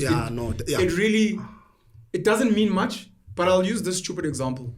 There are people that walk past hair salons that look amazing. They just walk past them and they're like, I don't know. And you're like, Donna, have you even asked about the pricing and those? Now, to what you're saying about Joe Rogan, the grittiness of the conversation. Yeah. I've had people now be like, you know, you should just do business content and politics content on the. I'm like, we're not about that. Almost to a point where some people now don't want certain conversations here. Why would you bring fear to a criminal who's murdered 50 people? You're like, so you're dictating. It's like, but Donna, the look and feel of the Penuel show doesn't. And you're like, that's not nice for me. It goes back to that comfort thing. You get too scared of too much formal and too clean and too what. You know, I get your point, because we're amazing. It's just the quality. You're the one that's getting that feedback. You're correct, in fact, and that feedback is important, because when people come to us, because they know what we do, it's technical. Sure, it's like, yes, Dwana, well done. When I'm done, you've got a better view, actually, because it's holistic with you. Yeah. It's the convo, it's the qualities, all those things. And I guess. The other thing at the end of the day, man, is that, I mean, Sharp, what we're doing is, we could say it's a level of quality, but I also feel like it's the basics, man. I also feel like these are the basics of Don't scare podcasters out there, on the real. No. Remember what we do, though, Pen. Like, he's correct. No, don't tell me. Okay. I'm saying don't scare the people out there, because to the audience, what we do is they actually think you guys are doing everything. No. Like, and you're now telling them, guys, this is nothing. But and I'll tell you why Gomotso is correct. Sure. And it probably sees even things. Caesar, you're on your phone, man. Concentrate, Baba. You know. I was just teasing him, and I'll tell you why Gomotso is correct. All we are doing, us, is what we were taught in school. Literally, if you look at our setup, it's literally that. There's no challenge here. No, there isn't, in a sense of we've got a fill, we've got a kick, we've got a backlight. That is literally it. There's no challenge here. No, there's nothing else. Yeah. There's I'm nothing saying for else. you guys, technically, it's not challenging. It's not challenging. And, No, and we just also went think- to the we basics. think about these things a lot. Like Hey, me we're and obsessed. Kenza will, yeah, man. And Sizwe, like we talk about what's happening with the patterns at the back, and the things that we're thinking. Honestly, telling you, the things that we're thinking half the time is movie level. Why don't you guys experiment is my question. What do you mean? So I come here to have a conversation with the guest. Sure. I don't care if we're outside shooting with the phone camera. So it's like, I've spoken to Debs a lot about this, that I worry about a lot of these things. But now if we're all working together, Yeah. you would also like when we get 12 Emmys. You'd also like to get an Emmy for best production because you're like, yeah, fuck this guy and his acting and that is brilliant. But I also want to look at this thing and be like, from me, I also made sure that I fuck shit up. These guys are getting an applause and it's great, but it's like, this is not even challenging for me. And it's like, almost, Pen, please focus on the conversation. Leave everything else to us. Please don't even comment on it. When you see comments about the background and Nawatwa, just scroll past them. One of us will engage those people, if we even do. For us, we'll read, but if someone's like, why are you guys? Because there were people that had issues with the curtains. Yeah. We want the wall back. And then later on, they were like, hey, actually, the curtains are not bad. But now you guys can be like, we knew it. Yeah, man. Forget the people. Yeah. And it's like, let's do what we want. Pen can get angry, sad, whatever. He can just be like, look, my guest is sweating. Can we maybe get aircon? Donna, you guys keep stopping us because you're telling us. So can you please not disrupt what I'm here for? True. But you guys, if you want to change red and what, can we float? Can we do it in the pool? Because from a production perspective, we'd also like to challenge ourselves so that if ever the Penuel show as a concept ends or we're moving on to something else, we'll be like, I once did this thing. And from a technical perspective, I also got to challenge myself, which was so fucking dope. Okay. Can I answer that? Yeah. Can I take that? I think it's important not to play around with the audience too much. I believe that, like, deep down. Like, you don't want to be on some every week when the person comes to watch your content. It's some other shit, you know? Why not? Because it's a lot to process. Because viewing things is this, right? But that means you for get me, nothing in my from a head. technical perspective. No. I'm getting a lot. I think the trick is to also, you have to realize it's a conversation that you're constantly having with an audience member, I think. And the audience members come to expect certain things. That's why Appointment TV works so well, because people are expecting the show at a certain time or whatever. McDonald's. So yeah. So you want to get what you expect. exactly. So like to change what the person is watching too much, man, it's a lot that you're expecting the person to do. Like half of what we do. We can fuck around on the side. Yes. Members what I was gonna say. Have a 10-minute chat, chop it up, like something like this. Is a different format. So for the standard audience, this was the conversation we had. Keep the Monday stuff simple. This is what we were saying, to keep with the editing. Some people don't like the jokes and to cut that out. Debs are welcome to the Penuel show and let's get in. And at the end, thank you so much for coming. Stop it there. The Appointment TV, people are like, I came for this, I got it. For members and other people, if you'd like different content, we sat with a lady outside at Tribal Media, we did this. Then you can see, and then you get feedback on the side from those people. Maybe you drop that on a Wednesday or a Friday, or you just make it exclusive. And then let them be like, fuck, guys, this could actually work. And you're like, okay, we've got people on the side, our community, so to speak, who then, and there you can get to experiment. Like, guys, I don't know what we're doing today, but Sizwe Gomotso Q said we must try this. Please let us know if it's bullshit, if it's whack, if it's... Debs are switches, I become a guest, and how do you feel? Don't disturb what they have, but introduce, and then you can start tweaking and be like, people really loved the wording, so maybe add this in future, and you slowly, technically get to play around. Like I said with Q last time, and people in the comments were like, Q let me down. Yeah, because you were supposed to add something here, and he didn't add fuck all. What can you say? What must he add now? I love it when is he going to add it? You are going to add it now?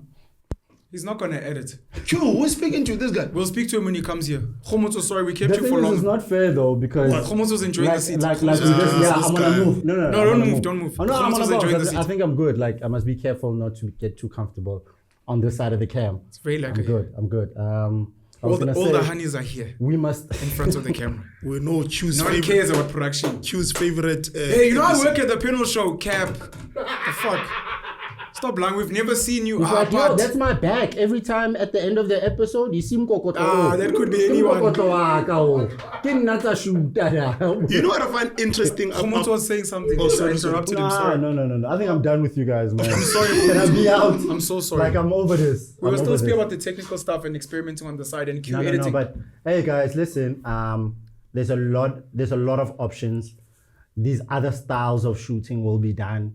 I think the main important thing for us as a production company and as individuals is just to replicate what we're seeing here, right? Yeah. With good content, dope visuals, all of these things coming together and respecting an audience member and giving them something to watch, something of quality. I think one of my missions is to try to replicate what I'm seeing here, right? And do other pieces of content because there's a lot of styles, man. There's so many I styles. can imagine. so- You're right. But if you think about it, this is our third style. See, second or third. Because the first one, we didn't have these lights. No curtain. That was the first one. Then the second one, it was these lights without the curtains. Then the third one is this one. So it's our third one. We're going to do a fourth one. We need to do like a soft box Chinese Someone lantern. noticed on the Musi My Money the sun coming through. They're like, Don't- "Hey, you guys with the sun rays." That's the stuff that gets you guys excited. No, genuinely, I sometimes I kind of get concerned when people notice stuff like that. Shut up, I was Gomotso. like, not You know what's dope about that, Ntonane? The audience, he's a gay. Am I able He's to a get gay. rid of Why? my Let me co-host? tell you something. The ordinary human being sees something, they just don't know what Yeah, it they is. don't know what it is. It's That's like when the we dope thing it's with like when quality, we man. format shows and a person won't tell you why the show doesn't work. It's because there's no formatting. That's why formatting is one of the most important things in any visual thing that you're gonna put out. So this person doesn't understand. Hey man, this thing is nice, man. That he's But I dedicated. don't know why. But What how do did you you want win in this this culture? culture? Hey, I'm a copy boy. Yet they were paying They attention. can articulate it. Ntwana. It's Yo. technical formatting. Ntwana. That's what we do. That's why we're here. Then there's, because you also format the dialogue. Sure. You would have said, you do it all the time. Just the audience, sometimes people don't know why they're locked into this thing. It's 2 hours they've been watching this thing. It's how, in your mind, when you're speaking to the guest, you're formatting the show, man, in your head. I've said this about interrupting guests. Yeah. Okay, I'm gonna interrupt you right now. When people comment interrupting, Yeah. it means they're You engaged. can't get interrupted. That You is can't get almost like, bro, interrupted. I'm Holy listening. shit. Bro, I'm listening. This I'm nigga like, is a I was making machine. sure. I'm making sure that you stop interrupting. So you're here. You're in. You're but like, now you're okay, shut interrupting up. us. You're like, no, okay. Uthini uzumbe ngifuna nihleke. Yeah. Sorry, Gomotso. But yeah. No, just last thing that I just want to say, man. Like, well done for arriving at this point. We I guess. started this in Melville, boy. You know, Kaslamaka. Yeah, you know fuck, what? In Melville that is yellow becoming ass a cast. room. When are we ever gonna release that footage? Please. Of that There was one about sports. powwow, man. That There panel was a that you sports did one with you and the with other a whole lot guys, of people, man. Yeah, that was dope. Okay. The That- powwow was released. That He's speaking room about was Tebogo, very, very About well Nails and done. all. about Nels, Oh, that one was released. about Iman. I think he's speaking about the. It wasn't well marketed. Uh-huh. And I don't know if it was well edited, in my opinion. Oh, It seemed very busy. Yeah, no, It seemed very busy. That's no, a- we did thresholds that were wide. He's right. No, by editing, I'm saying there's a lot of people sitting down, not to say all or somewhere, versus depending on how you edit it, you could literally chop it so that you're hearing different people's Yeah, views I on get you. what do you think of I gender-based get you. violence, and you almost as if you was alone in a room. Yeah. And then if someone interjects, I don't know how you do I get it. what you're saying though. I hear you. Mara, I was just saying, Hore, thank you for arriving at this point because I think you're doing something I'm not seeing a lot of in Mzansi, and I guess I need to also search for it more. But I was. You shouldn't have to search, by the way. Yeah, that's how I feel like Not an content alternative. works. You know what I mean? But like you really try to talk about different things that are away from mainstream, and you really try to speak deep into issues. I think that's a very rare thing, and also And I'm not even talking just in South Africa, right? Internationally, it's very rare to see black-skinned people speaking about things outside of entertainment and speaking about professions. Like, we had a mining engineer, nigga. Come on, man. Like, that's crazy. So to see that is very rare. And I've realized one of the reasons why that's not a thing that you find too much of is that the host needs to be able to intellectually keep up with the guest. So that's why it's Joe Rogan, it's Lex Friedman. Yeah. These are dudes. Joe, I don't know how he's getting smarter through time. But He reads books, I think. Yeah, I think he reads a lot. books. Yeah. So he's doing kind of what Tebogo does. Tebogo is getting smarter through time. Reading which books. is so strange. Reading books. It's so They strange shut that down the he's Joburg getting Library. smarter. Reading books goes a long They way. shut down the Joburg. Yo, man. The Joburg Library used to even be a place where skater boys were congregating outside. Yeah. And they started by kicking away the skater boys, which I was like, wait, what? They're not skating inside the library. They're outside. There's a vibe outside. It's a Let great the homies vibe, bro. skate. So they chased them away first. And now it's put gone. fucking fencing around the fucking place. And now they've shut it down. That's so deep, man. That's so sad, bro. Joe Rogan, Lex Friedman. Lex Friedman, there's Stephen Bartlett? MKBHD, Marcus Houston, Marquise There's Brownlee. something about I don't know. Stephen Bartlett, man, that the director of a CEO, You're is that the you're same not guy? fully... No, I'm not convinced by Oh, that there is homie. something, Nah, I'm not man. convinced by that homie, Yeah, man. no, Okay. man. Nah, something about him. I think. Oh, Lex Friedman outside of Joe Rogan Yeah, is I quite think proficient. the thing with Steven is that he is ambitious. Like, he's ambitious.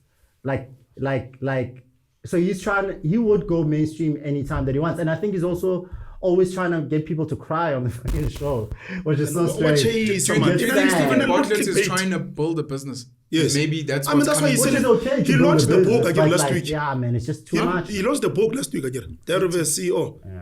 He launched the book last week. Patrick Bet David. Patrick Bet David. Is Not for cool. you. I mean, it's cool. What, I don't have an issue Veritainment? with the homie. I Yeah. love it.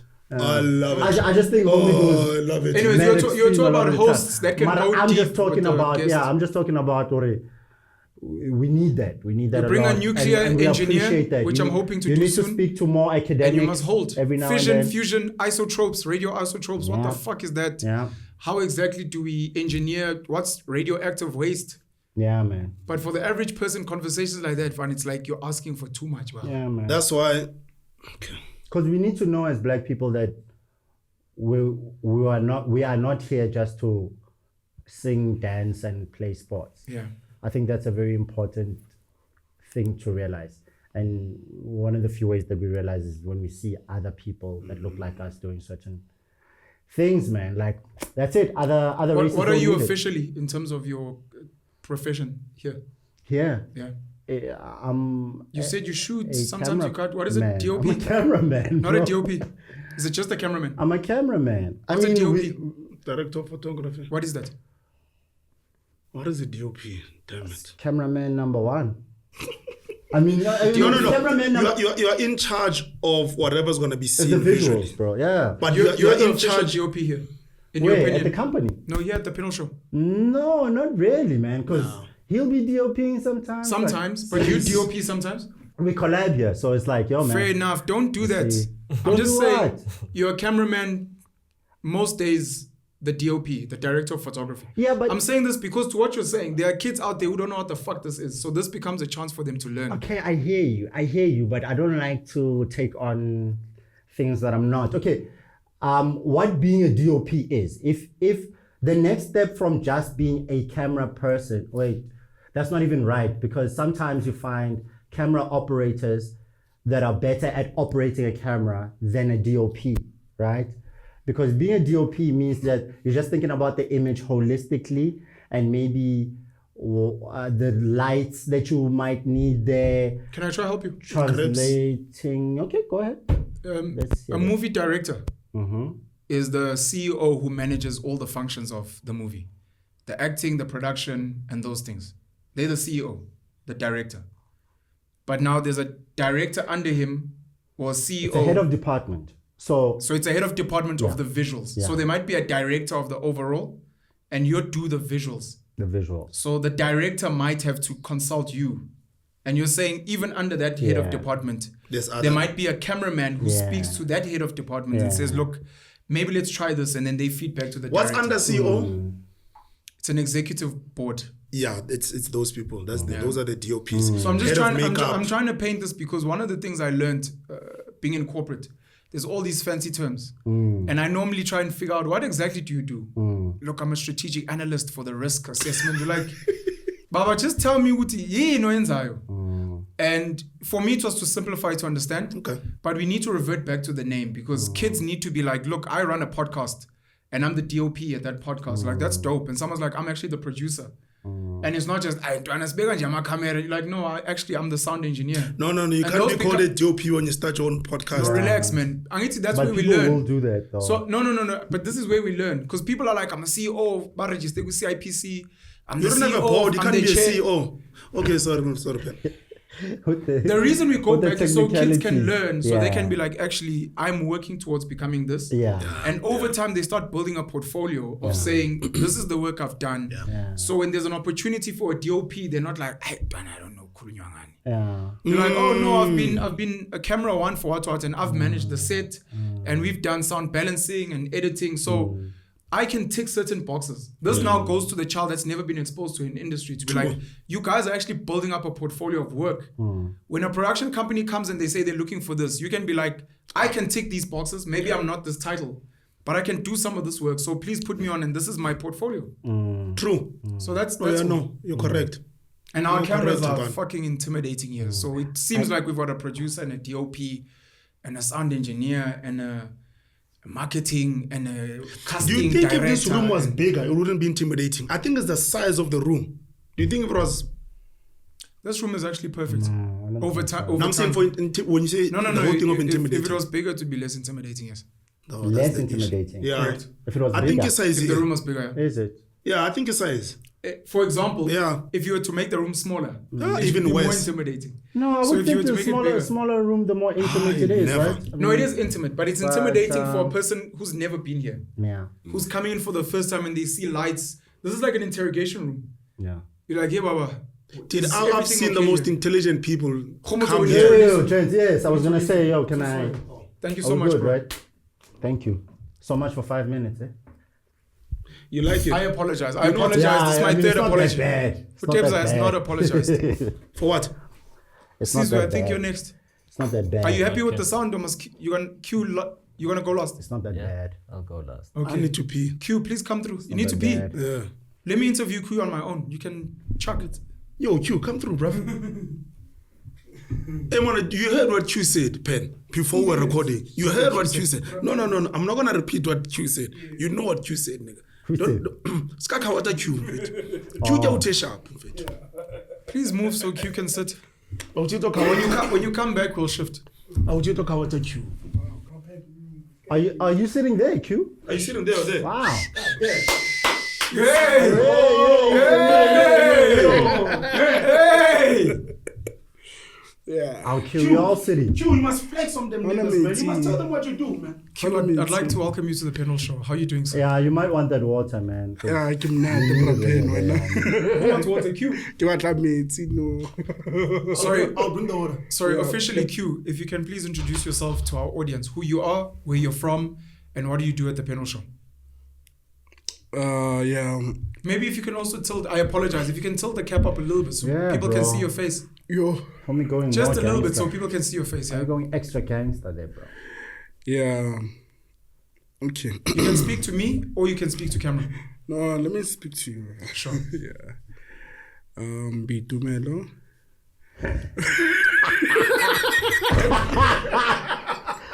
We been calling you Q. Someone to stop it. Q wasn't interrupting you. Your surname, please, Boitumelo. My surname is Motsepeli. Motsepeli. Yeah, Motsepeli. Does it have Motsepe in it? Yeah, it has Motsepeli. Hey, son, it was so close. It was so So close, and you just missed. My surname is Motsepe. They used to call me Motsepe at Ah. Yeah. They called you Motsepe at school? Yeah. So close, Q. So close. I think you must go to Home Affairs and just chop out. It's two extra letters. No. I'm You're just proud of your surname. I'm proud of my surname. Where are you from? Okay, I was saying I'm from Butle Park. That's where my mom says. Buhle. Butle Park. Buhle. Butle Park. Buhle. Butle, yeah. Okay. In Jimiston. Okay. Yeah. Yeah. We had a crop in Foslo. Mailula, yeah. Egoroleni. Where? Mailula. Mailula. Yeah. Okay. Yeah. What do you do at the panel show?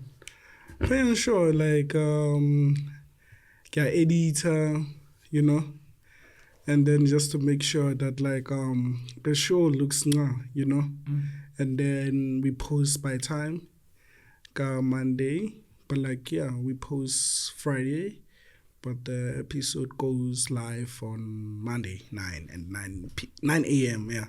You edit alone? I edit with Yenzi. Yeah. Shout out to Yenzi. Yeah, she's gonna find me for this one and say, why don't you mention me?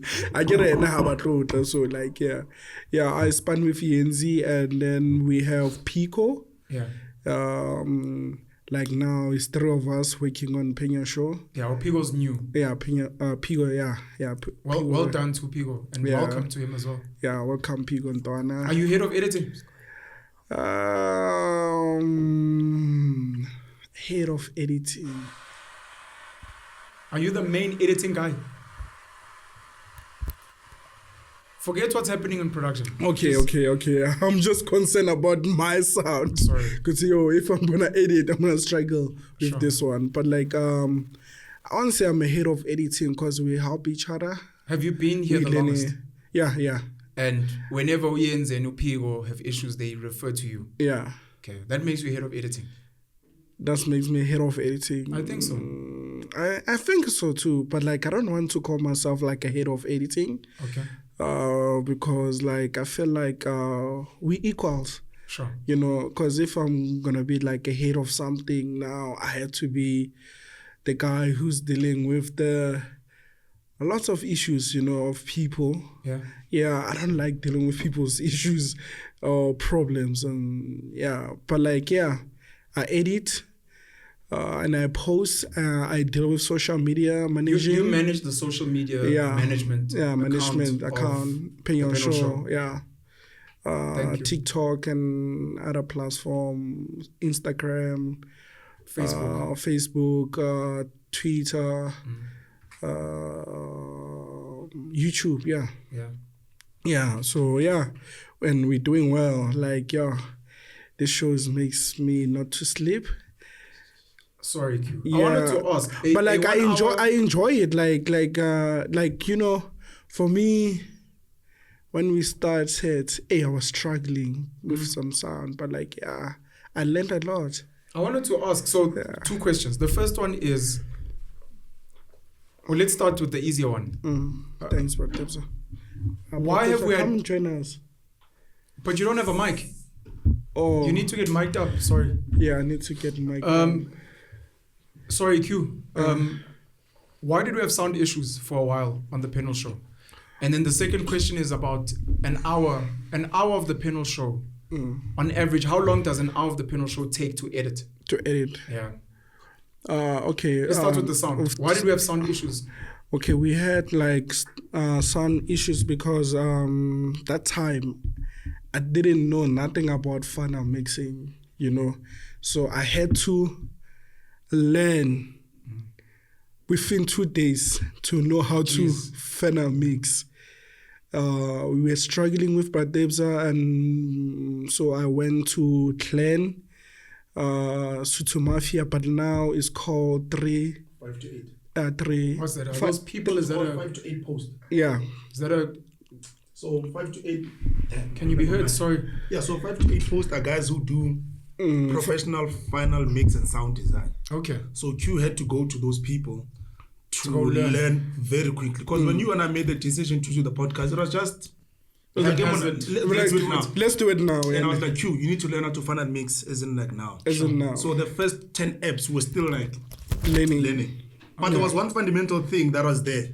That it was a setting of a computer. Yeah, there was a setting of a computer. So like I don't use the computer alone because we have other editors that are like doing TV stuff. Yeah. So they will come in and then there's a main computer that we use for onlining. Yeah. So if Kabelo comes in to edit TV reality show that we do here in Travel, he will change settings. So sometimes when I come in, that time, because I was still learning about how to final mix and audio mixing, all of those things, I will forget to switch the settings. Okay. And then I will find myself already exported, and then people now in my head. I remember there was an episode like we went to Bradeb's car. I'm like, no, Bradeb's, I can't hear nothing here. Yeah. It's two-sided. Yeah.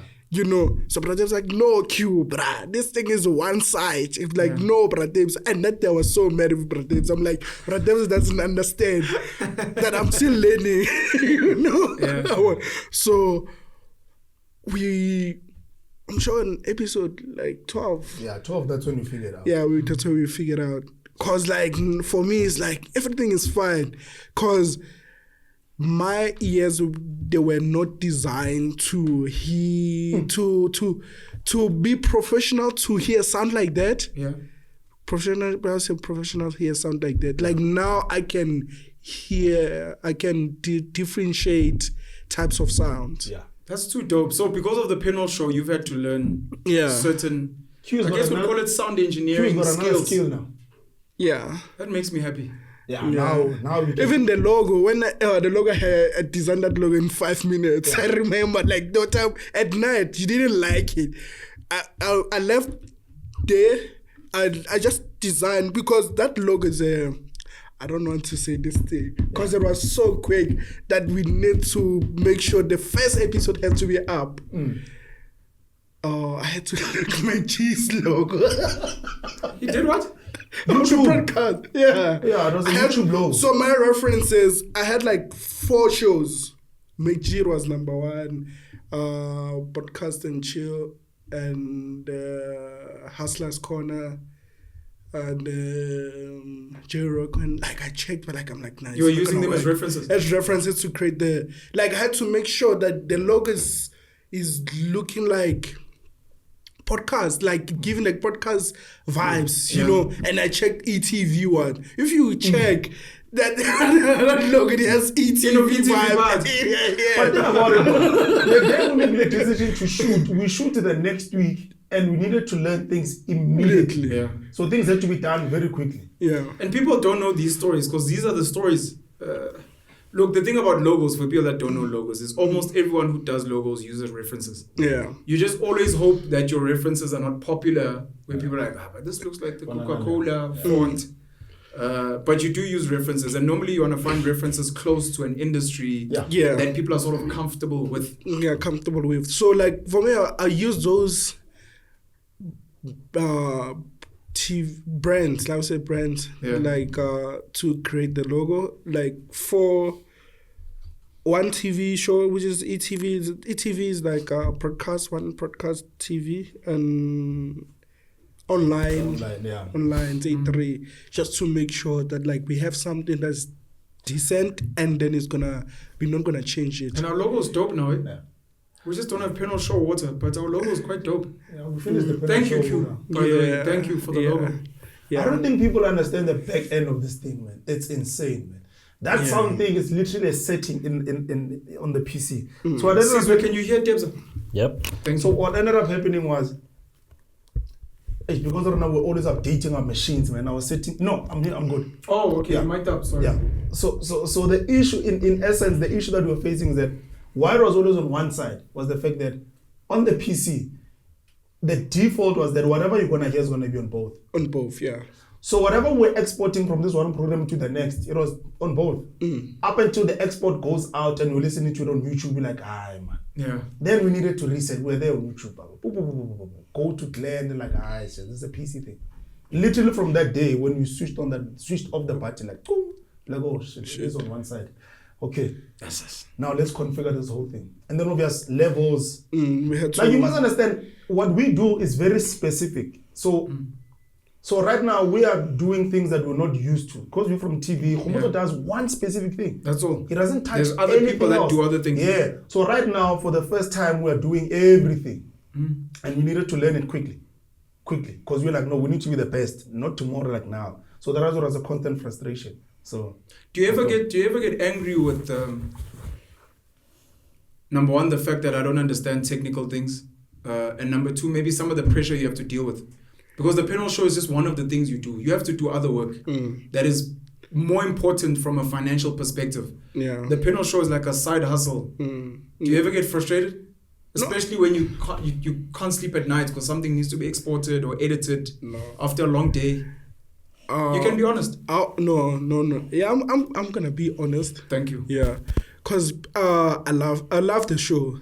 Yeah, the show is I love Penuel show because I feel like it's my baby. Yeah. I know everybody's like, and especially you, the one also, and Bradeza. But like for me, I feel like I can do Penuel show only. Yeah.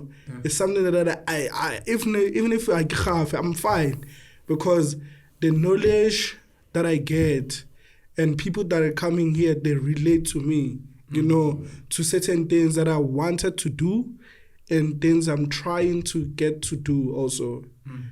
So Penuel show for me, even if I don't sleep, but like the first 20 episode, I was not sleeping. I was enjoying it. Like that, sometimes you come in like, Q Robert. I'm like, brapen, yeah, I get but like, it doesn't, even if I got Robana, I still have energy. Yeah. I would say, but I enjoy it, bro. Like, yeah. 1 hour of the Penuel show, how long would that take to edit and be ready to upload? 1 hour. Okay, because I was fighting with Pratev of this one this morning. You asked me a question that I still need to answer. I've been slacking, I don't want to lie, because sometimes, I overthink content when I do it. Yeah, because like when I'm doing Senkatele, I want Senkatele reels or social media to look certain way. I overthink it a lot. Sometimes I end up like, you know what, I'm not gonna post this thing. I take my own decision. I'm like, I'm not gonna post this, and I'll deal with it. Content because you choose the but no, I'm not. I'm sorry for that. I'll decide like this one is not gonna go up. So it can take a day. 1 hour, it can take a day to cut it. What's a day? Do you know how many hours on average? Okay, because it can take 1 hour. 3 to 4 hours. 3 to 4 hours? Yeah, to 1 hour to cut it.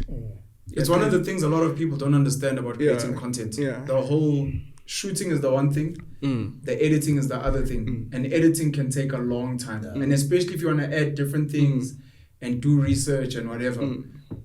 People are like, why don't you guys add, someone had said, why don't you guys add pictures of people you're speaking about or add references? You're like, that goes now from 4 hours to maybe 16 because now Q has to research, has to go and find the clip, has to put it up.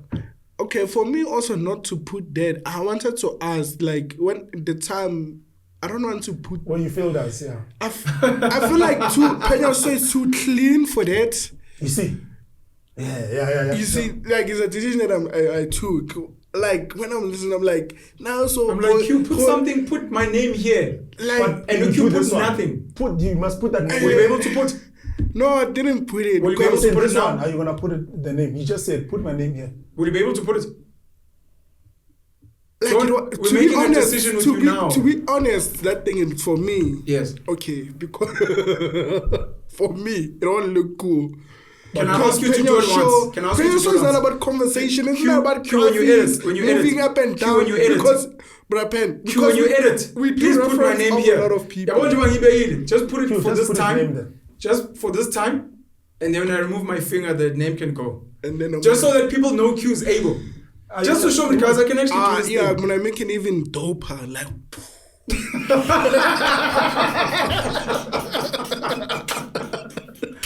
Okay. We'll see when the comments are like, if you said make it dope and there's nothing. Okay, so we'll put my name just to clips. And you know about what's this? About audio I came. You know what? You know what's the name of my preset? Yeah. He's coming to drop weird files here. It's called what? It's called Note. Why is your preset Nota? His preset is called Nota. Why is your preset called Because Nota? that's the time I came. In Nota's episode, it was the one whereby You were learning. no, That's where you got it. I got it. So you're like, I'll always call this the Nota preset because that's when I got it. Yeah, every That's time fair. every time when I do audio final mixing and then I had to finalize, Sure. I'll go to Nota. But I don't And even it's clean understand. because that one, bro, I had The to. one- I worked on that thing for like. I remember all the changes we've been doing. I've been saving them.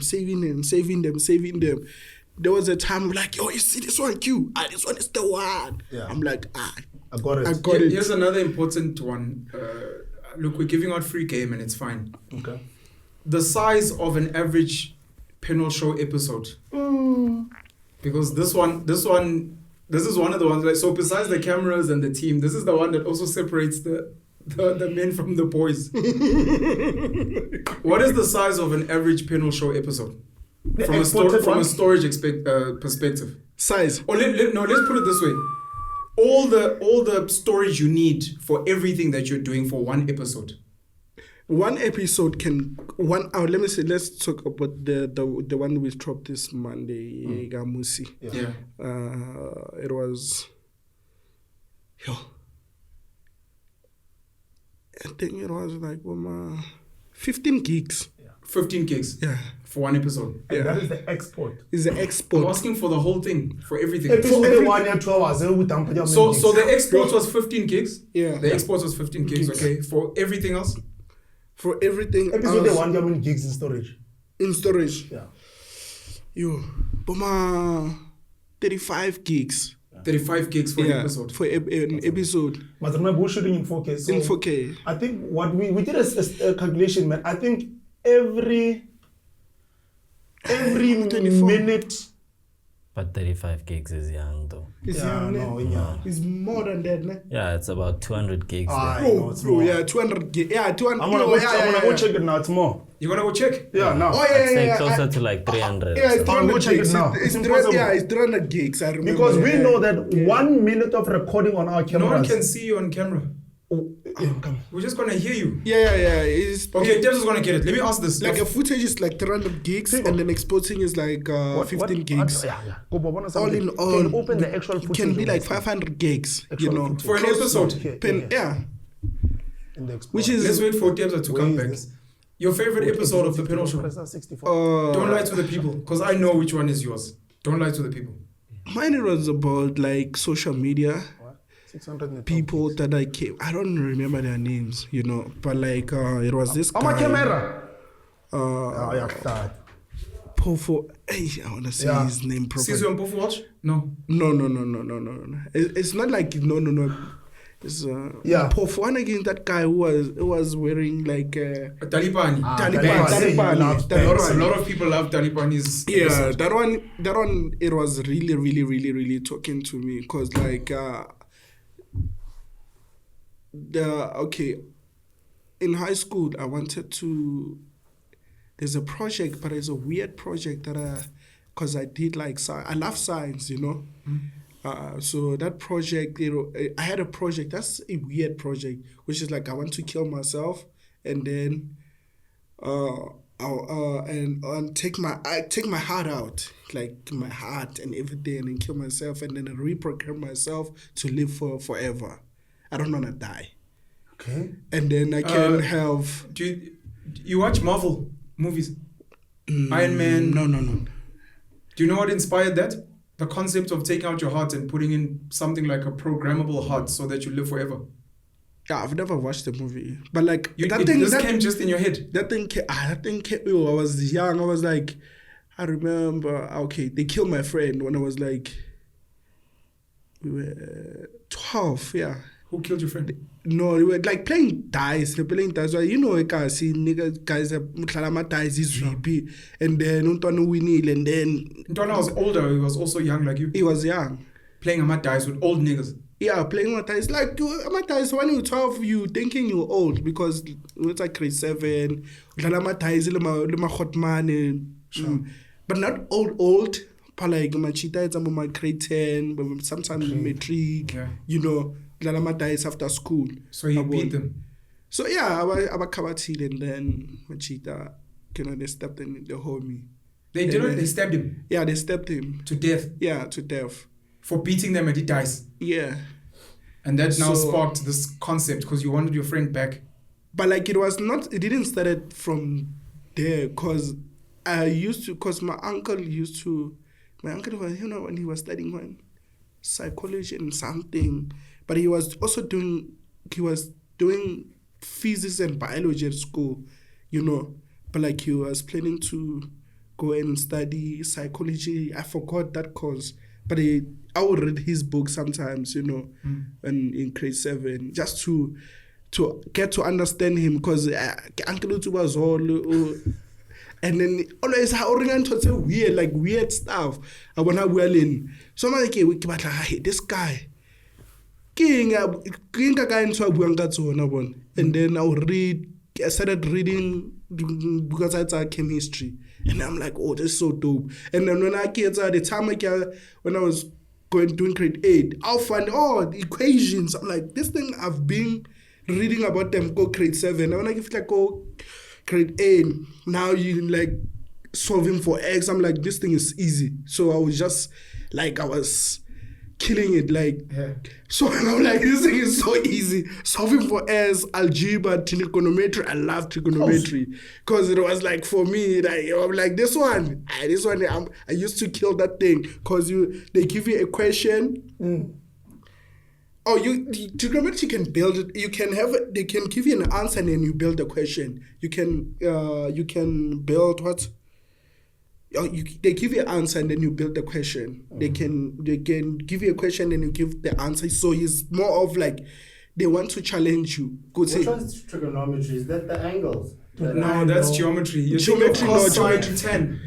Geometry is like simple as fuck. Everyone can do it. I feel like what happened in school was so whack because the last time I dealt with trigonometry or whatever nometry that is literally the last day of school. No, for almost everyone. Applied it anyway. For almost everyone.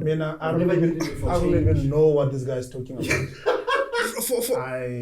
Like you can apply that to everything. Like you know that thing. You solve for X, nigga. It's just that I wonder at the time I know work Talipani. I felt like that guy. The way Keebine thing. If that guy, if life in the time I get a metric. It would have been fun. Because that time I was not even thinking about cameras and what. I just wanted to do but dangerous things. Me, I'm thinking, like I was thinking dangerous things. Like Kill yourself. Yeah, killing myself and living forever. After living forever, that project, I want to like now to be involved in tech, whereby like now, more of like I want to be a president of the world. But like you don't need to vote for me. The city where a dangerous human being was here. You steal people's money. Like number one, I'm realizing Q's a smaller and a genius of sorts, which I wasn't aware. Q tells me he loves chemistry and science and maths.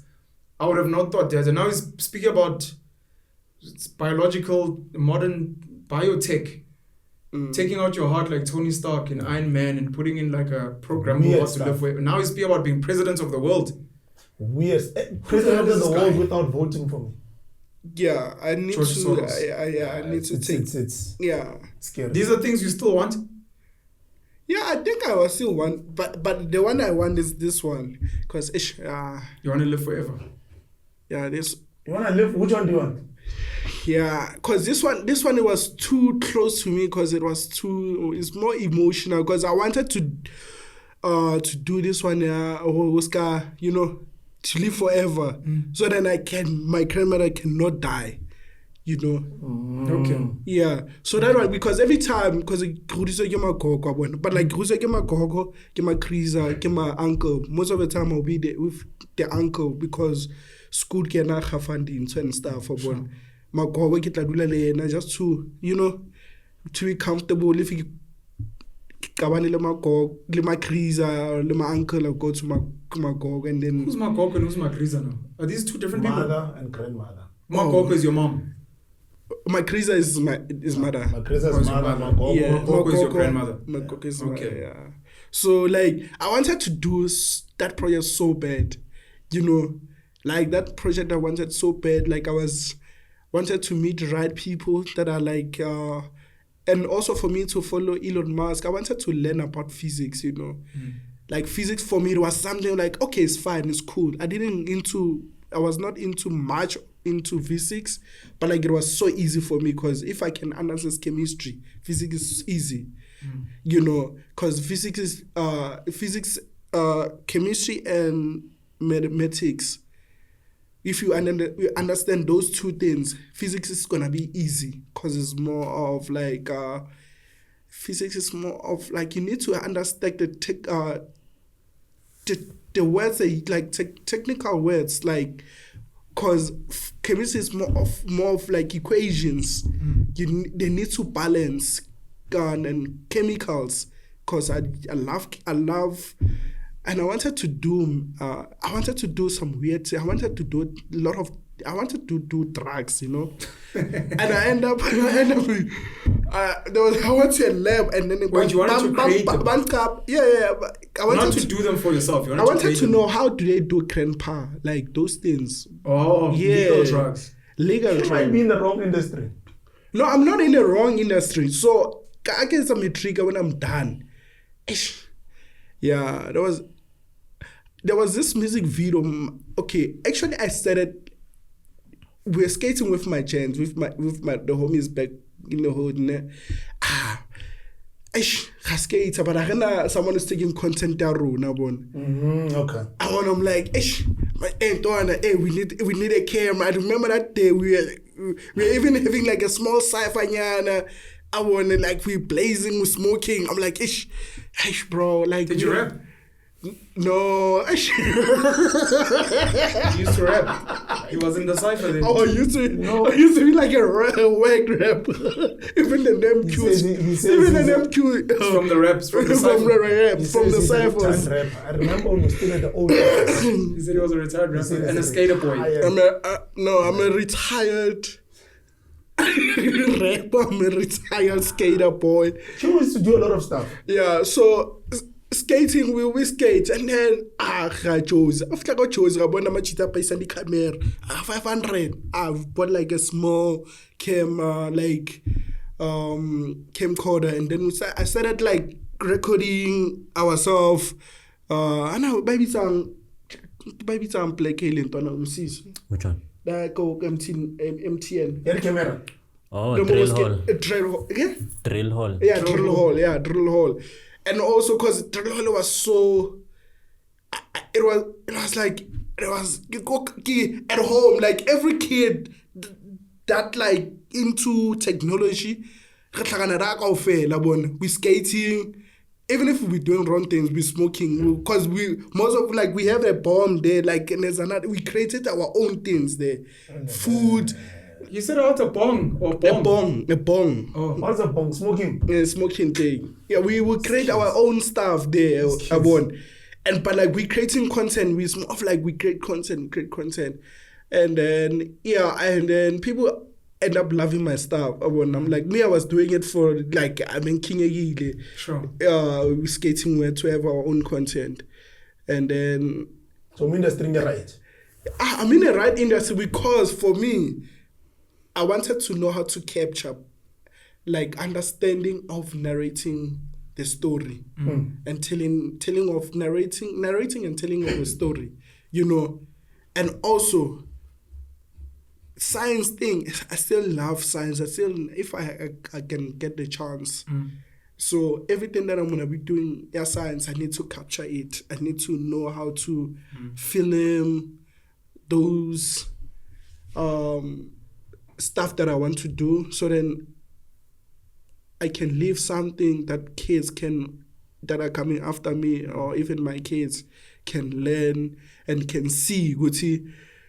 there was a black guy who created this thing, not like, hey, or not the stories are hey, white people, they stole our stuff, our knowledge, what. So me being here also, it also helps me to understand film industry. Like, it's not like I don't want to be a filmmaker, you know. My end goal is I want to be like a scientist, crazy. I don't want a label Scientist crazy. Yeah, I don't want to be. I don't want to be this label who say science. What my bit why the science? No, because I want to do some weird stuff. I feel like I can be in my same countering somewhere in the island and giving stuff. Like, you know, I know, can get me a computer that is fast running, fast internet. I don't have to struggle and come to the city and see people, you know. Have you seen Edward Snowden on the Joe Rogan Experience? Do you know Edward Snowden? No. Okay. He used to work for the CIA and then he leaked a lot of files. And at some point, I think he was captured, but he was somewhere obscure with fast cameras tracking how the world operates. Yeah, that's what I want. Like, you can see how Google runs. I feel like I want Google. I want to be Google. Google, we need a card for that camera. Sorry. Oh. We got 2 minutes left. We got 2 minutes. Sorry. Okay. I am. Are we cutting here or do we carry on? No, we carry on. So I was giving you the technical stuff. He needs to give a card. He needs to give us a card. So I was telling you the thank you, Q. Q's coming back now. I wanted to speak about. Q is sparking something now in my brain. Yeah. Are we carrying on? Yeah, you know, I wanna. Oh, sorry. One of the most important podcasts right now. My First Million. My First Million podcast, American. Yeah. Okay. That's dope. The technical stuff. Well, I know you're thinking of stuff. So technically, one episode that is 2 hours is 614 gigs. Huh? 614 gigs. For a 2-hour podcast For a 2-hour episode. So we'll call it 307 for 1 hour. For 1 hour. Yeah. A 1 hour episode of the Penuel Show chows 300 gigs. Yes. So in storage. Yeah, in storage. So we're always hitting half a terabyte every single episode. Why is it so big? It's so big because we're shooting at a high compression rate. Yeah, okay. So and this is not even the highest within the camera. It's our second, eh? Yeah, it's our second highest compression. It can go higher than that. It can go higher than that. What's that compression? The quality that you're shooting at can go higher what is than compression this? in simple language? Wait, does it go higher than this? Yeah, our cameras can go higher than this. In quality? In quality, yes. I've seen the Penuel Show, bro, on really dope TVs. Yeah. Anything higher than this is the person in real life.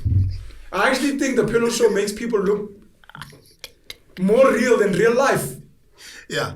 So compression rate. You're right. So have you seen those TVs? The human eye is supposed to see at HD. I think that's the best we see.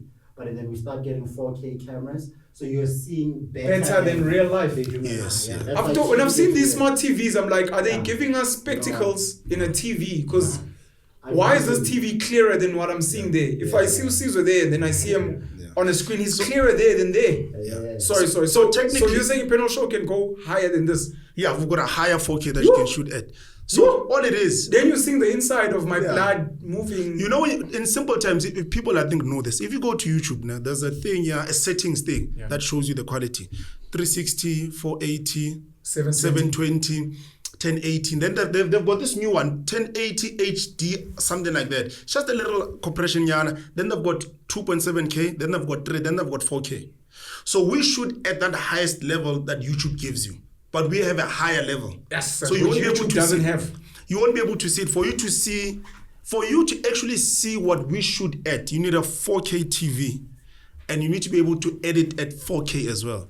So the thing that makes it, there's qualities that, you know what is quality? Quality is pixels it's squares within your face. Sure. So we've got more squares that we can retain from your face more than HD. Sure. So that's what makes it. No, the pixels argument I understand. For people, look, a lot of the generation has phones, so they can see a phone with deep blurry versus clear. Yeah. What? Yeah. The number of young, ambitious children with few technical skills and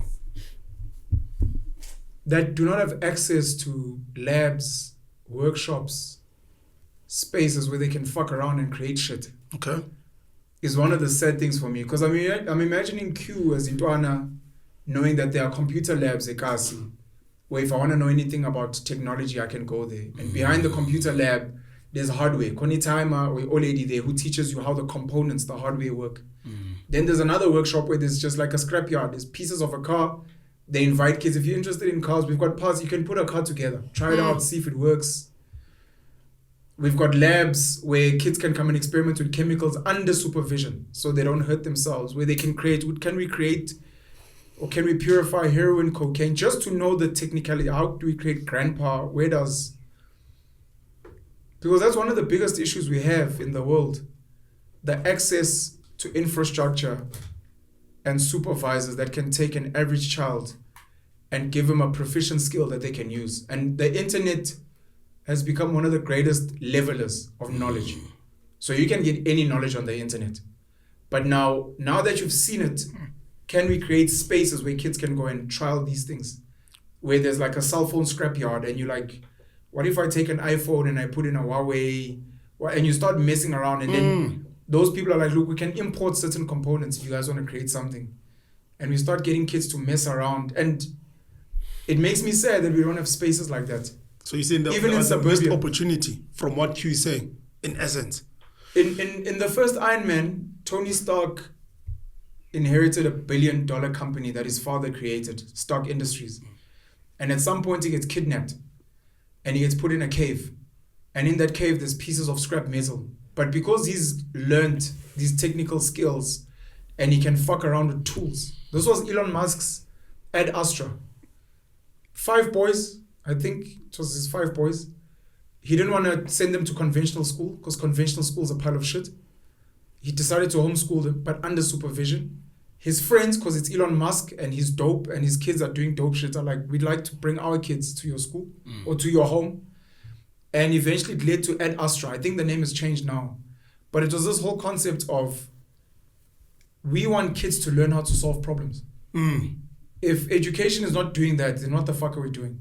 And the focus is going to be on tools. So the kids are going to come in, you're going to give them broken pieces of shit, or let's say maybe even start them with Lego as a start. And then you want to give them tools, a hammer, an axe, a computer, these are the tools to solve these problems. What Q is basically saying is that I have a grandmother, she's getting old. I don't want my grandmother to pass away. I want to preserve her for life. And in the limited things that I've seen on TV, at school, it's this idea of the heart is the engine of the body. So what I need to do is I need to take my grandmother's heart out, and then I need to come up with an artificial heart that keeps her. But I can't do it without do it with myself. I want to come up with this concept of, and Tony Stark gets it right in the Marvel movies where he comes out with this, I forgot what it's called, but this thing that charges him. And some people say it's the heart, but the heart actually just pumps blood. For people that know, it's actually the brain, because the brain is actually the engine, that the whole body. So how do you transplant a brain? Because once you can also preserve Q's brain, this is where now we're moving into the realm of artificial intelligence, future tech. We want to take Q's brain, replicate it, clone it, then we can put in anything. We can take Q's brain and put it in a girl, in a German white girl, in an Arab Muslim chick in Saudi Arabia. It's the same brain, or we can put them in the same body. The body is just, when we speak about this being a supercomputer, and if you look at the first computer and how much space it took up, you just want that. But now how do you get kids to play in that space? You need to put them in spaces where what problem you're trying to solve, these are the tools. And maybe when you give the kids the tools, which is what Elon Musk was speaking about, don't give them the solutions. Yeah. So school says you want water, you need to take it from the river and then you need to purify. It's like, nah. You tell the kids, this person's thirsty. What's that? It means your body's dehydrated, what. And then you're like, these are some of the tools that people have used in the past. They've used water, they've used this, and then the kids are saying, but do we really need that? You're like, what do you mean? You're like, well, we've got watermelon and pineapple, which have water content. Like, yeah, but it's because they take rain in it. Do they really? is it rain from, or are they absorbing moisture from the soil, which maybe comes from borehole water? So we don't need to go to a river to get our hydration. And then maybe even go beyond. Do we need to be hydrated? Because maybe that's a myth. And you start experimenting, and you've got kids challenging themselves to do futuristic things. Yeah. And Joburg Library's gone. Yeah. You have a skater boy, you had a skater boy. It's like, also the skate thing. I read a tweet where this guy was saying one of the most fascinating spaces is skater parks, where you're watching kids that come here not knowing something and who are very comfortable with fucking up and do something over and over again till they get it right, which goes against the whole schooling convention of, if you like, kids in the skater world have got the right type of mindset where they're like, I don't know this thing, but I'm gonna learn it. Where at school I get punished for this. Here everyone is like, bro, it's chilled. It also took me a fuck, and kids so on their right, own will, Bro. we just don't have the spaces. What's up, but you're so right. I've been to, I've Q, been, please come and sit down. Sorry, we weren't finished with you. I've been in those spaces twice where I took young kids, grade, wow, all of those boys, grade 5, 6 or something. They knew nothing, you know, and there's just a community. I'll just shout my point. Don't stress. Okay. No, then there's just a community of will help you, man. Like you just step back, and these kids will just help each other. They see this one is just falling. They're like, no, man, this is how you actually do it. Without you even supervising, going in there, tell them you failed, and then they cry. They just do what they have to do. Jordan Peterson says there's a little clip that he made about you shouldn't have one child, you should have two. Yeah. And he's like, look, now that you have two kids, Just may as well have 3. tournament, yeah. My take out, and one thing when people have asked me, you've got so many kids, how do you, if you've ever studied kids, especially Mhlampe Lokshin, kids raise each other. They do, man. The 7-year-old is gonna put formula for this one's gonna make porridge. The youngest kid learns how to talk, run, because these old ones leave them behind. So you then learn to, like, why is Lentwana so fast? Because the old ones always used to leave him. Yeah. So then he learned to sprint faster. Yeah. Same with soccer. Intwana lencane idlala namatime, lentama dies, even though unfortunately it ended in a tragedy. But some of these old niggas are meant to teach you, like chess. I don't do this thing like this. By the time you go back to your age group, skill. And Intwana's like, I'm a genius because I just hung out with older niggas. Yeah. But anyway, sorry, G. I just wanted to make a point, the skater boys. I think that's one of the least, not least respected, but we don't see exactly what's happening there. Like we are misunderstanding what's happening. It looks like these homies are just out here. Kids are just fucking around skating. Right? But think about this, because I shot a documentary on skater boys. Sorry, Sizwe, can you hear me? Right? Thank you, sir. When I was leaving school way back a couple of years ago. So I spent like a day or 2 or 3 with a group of skater boys, right? And would you like to come sit here? No. Okay. And what's weird is that this profession or this sport or this hobby, is literally 90% failure rate. Yeah. 95% failure rate. You go there knowing that you're gonna fall. So your mentality is not to win. I mean, winning is a thing that you're trying to do because you're trying to land the trick. But the probability of you landing the trick is so little. And what you spend doing most of the day is failing repeatedly in front of your peers. And failing better. You're failing better. Failing for what? And then at some point you land the trick and you must see what happens. And then when you land it, the whole community goes back. And it's like, it's a genuine love and appreciation for you having done it. I even saw a clip the other day, man, where a young kid is too small to catch a certain speed that he needs to land a trick. And an older homie skates and then goes and grabs the kid. And so there's 2 people skating next to each other. Yeah, and the older homie picks up the speed and then lets the kid go at some point, goes off, and the kid lands the trick. Yeah. That's one of the illest clips I've ever seen, you know? So the skating community, man, like in general as people, man, they're just the illest people that you can ever come across, you know?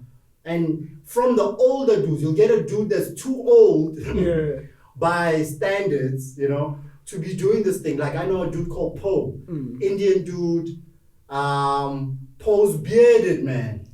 But yo, what Poe does on the board is nuts, bro. And in the same crew, you'll have a dude like Sam. Kind of what was Sam's surname? What was Sam's surname again? Are you into skating as well? My friends are, all of them. I know Tony Hawk.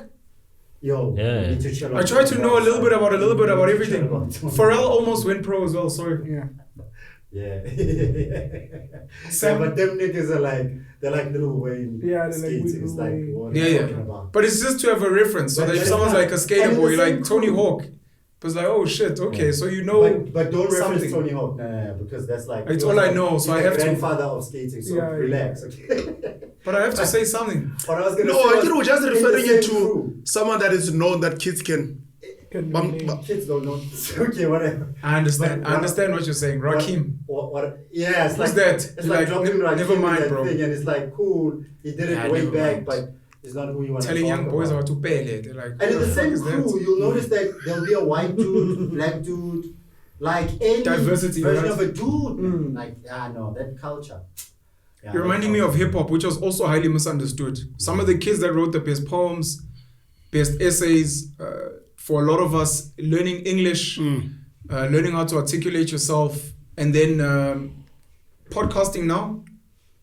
I've said this before, and people that know hip hop was an institution of learning. We learned a lot of stuff from hip hop, which we were not getting in a library. We were not. I mean, it's one of the reasons people OGs get upset with the music. It's okay. The music sounds dope, it's great, but what are the kids learning from this? So we danced, and it was great, and we had a good time. But what did they take away? Where they're like, oh shit, I was listening to Immortal Technique, and he was speaking about whatever, and you're like, so you learn, you can go and write an essay, argue. That's what podcasting is doing now, because hip hop seems to have lost that essence of, we're gonna educate you guys about how the world works. I'm gonna make a track called George Soros, and kids are gonna go buck wild, and in that song, when they hear newspaper articles or read and say, oh, George, they're like, fuck, dog, that track, George Soros. And you're like, it's about this fucking nigga. Music doesn't do that anymore. Yeah. Sorry, Q. I used to do that, like when you were a whack rapper called Q. I was not when I was a whack rapper, because I would steal lyrics from.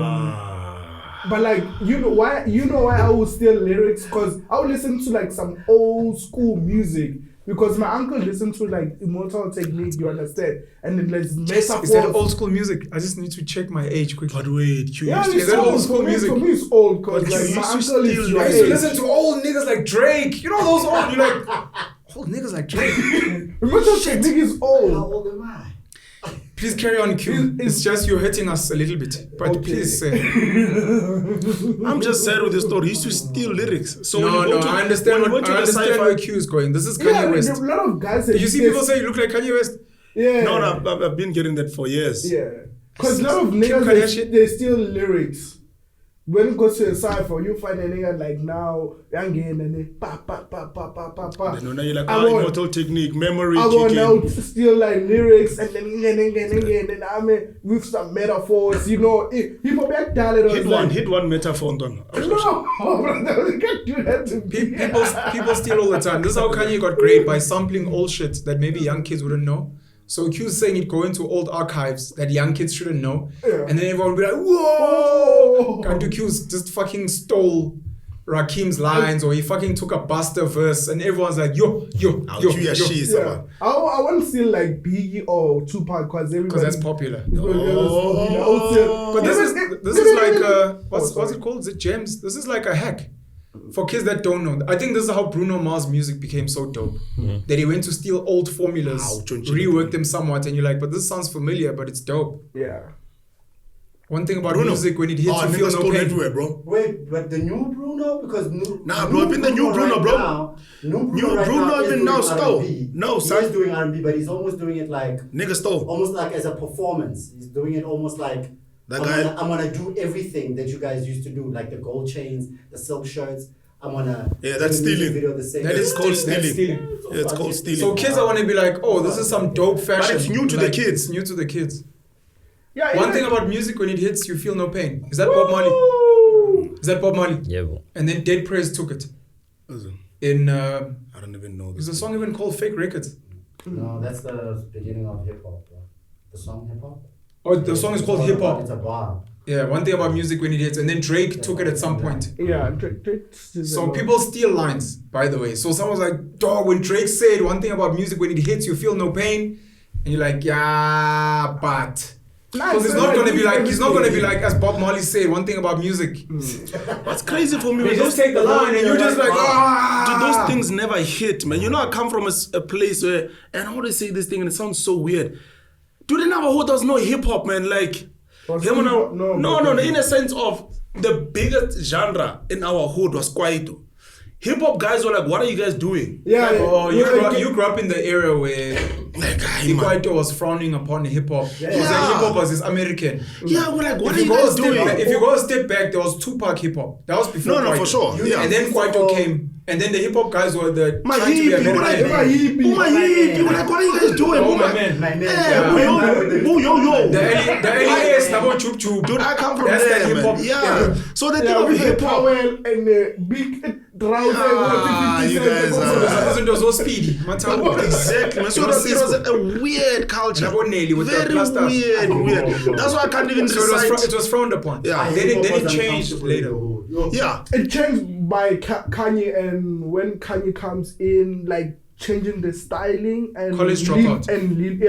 But Kanye came after gangster rap. Yeah, Because gangster rap got in big, and then Kanye came with alternative, softer. Because 50 came with like gangster rap with So Hard, Get Rich, What did I try? Die Try.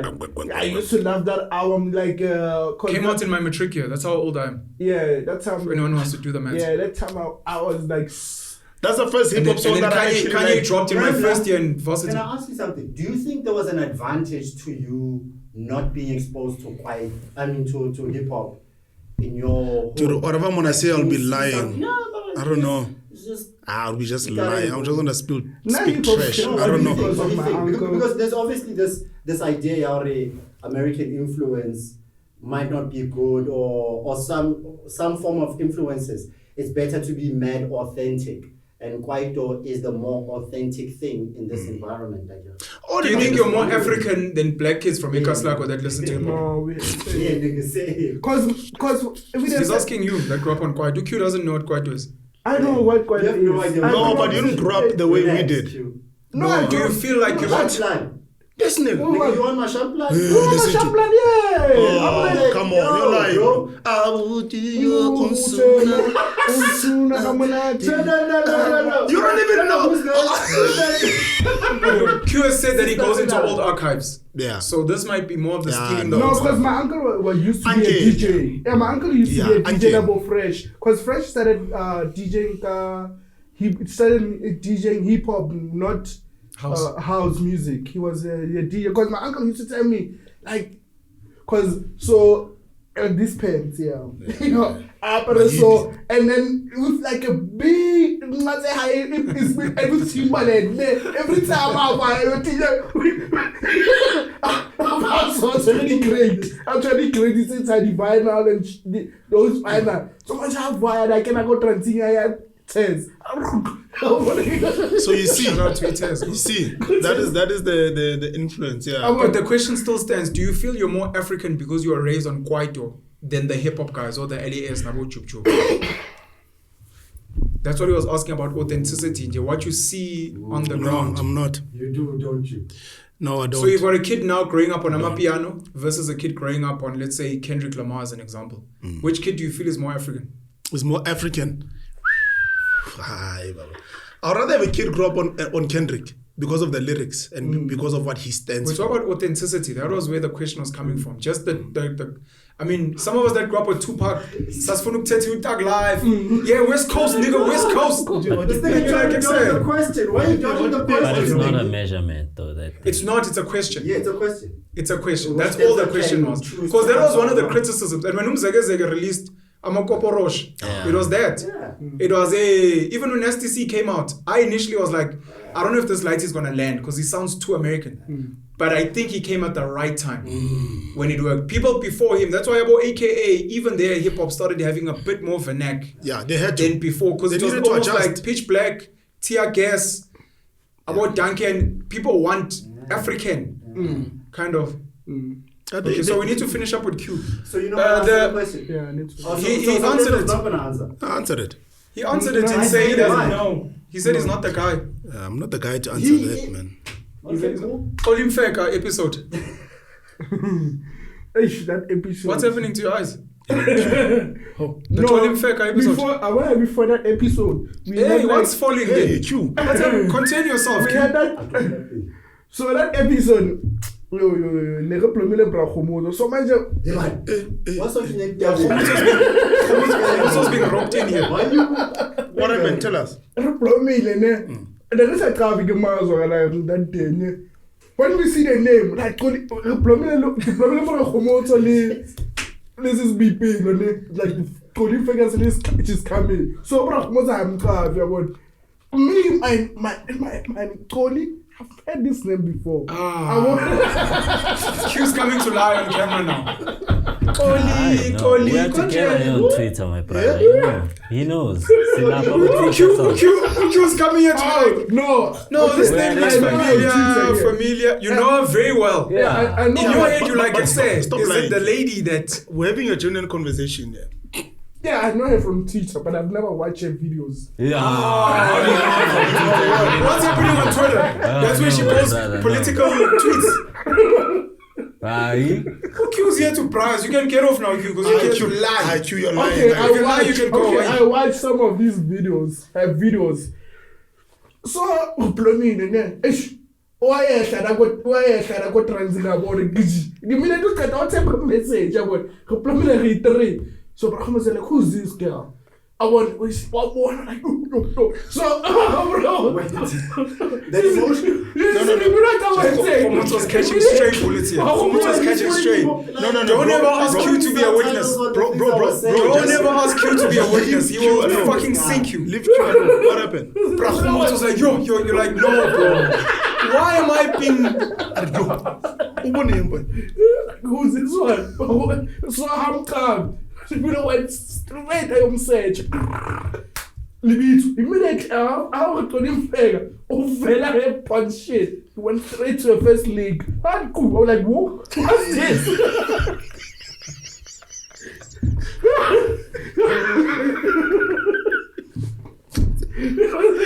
What the fuck are we gonna shoot today?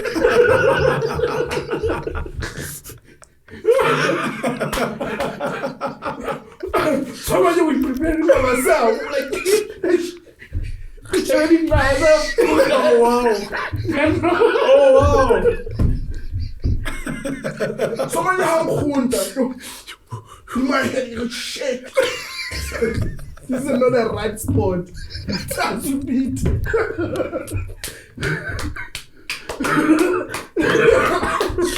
This is not the right spot for us to meet.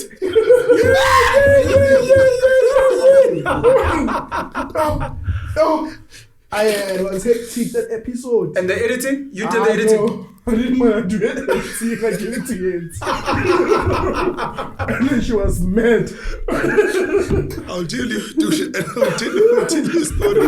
There in the back end.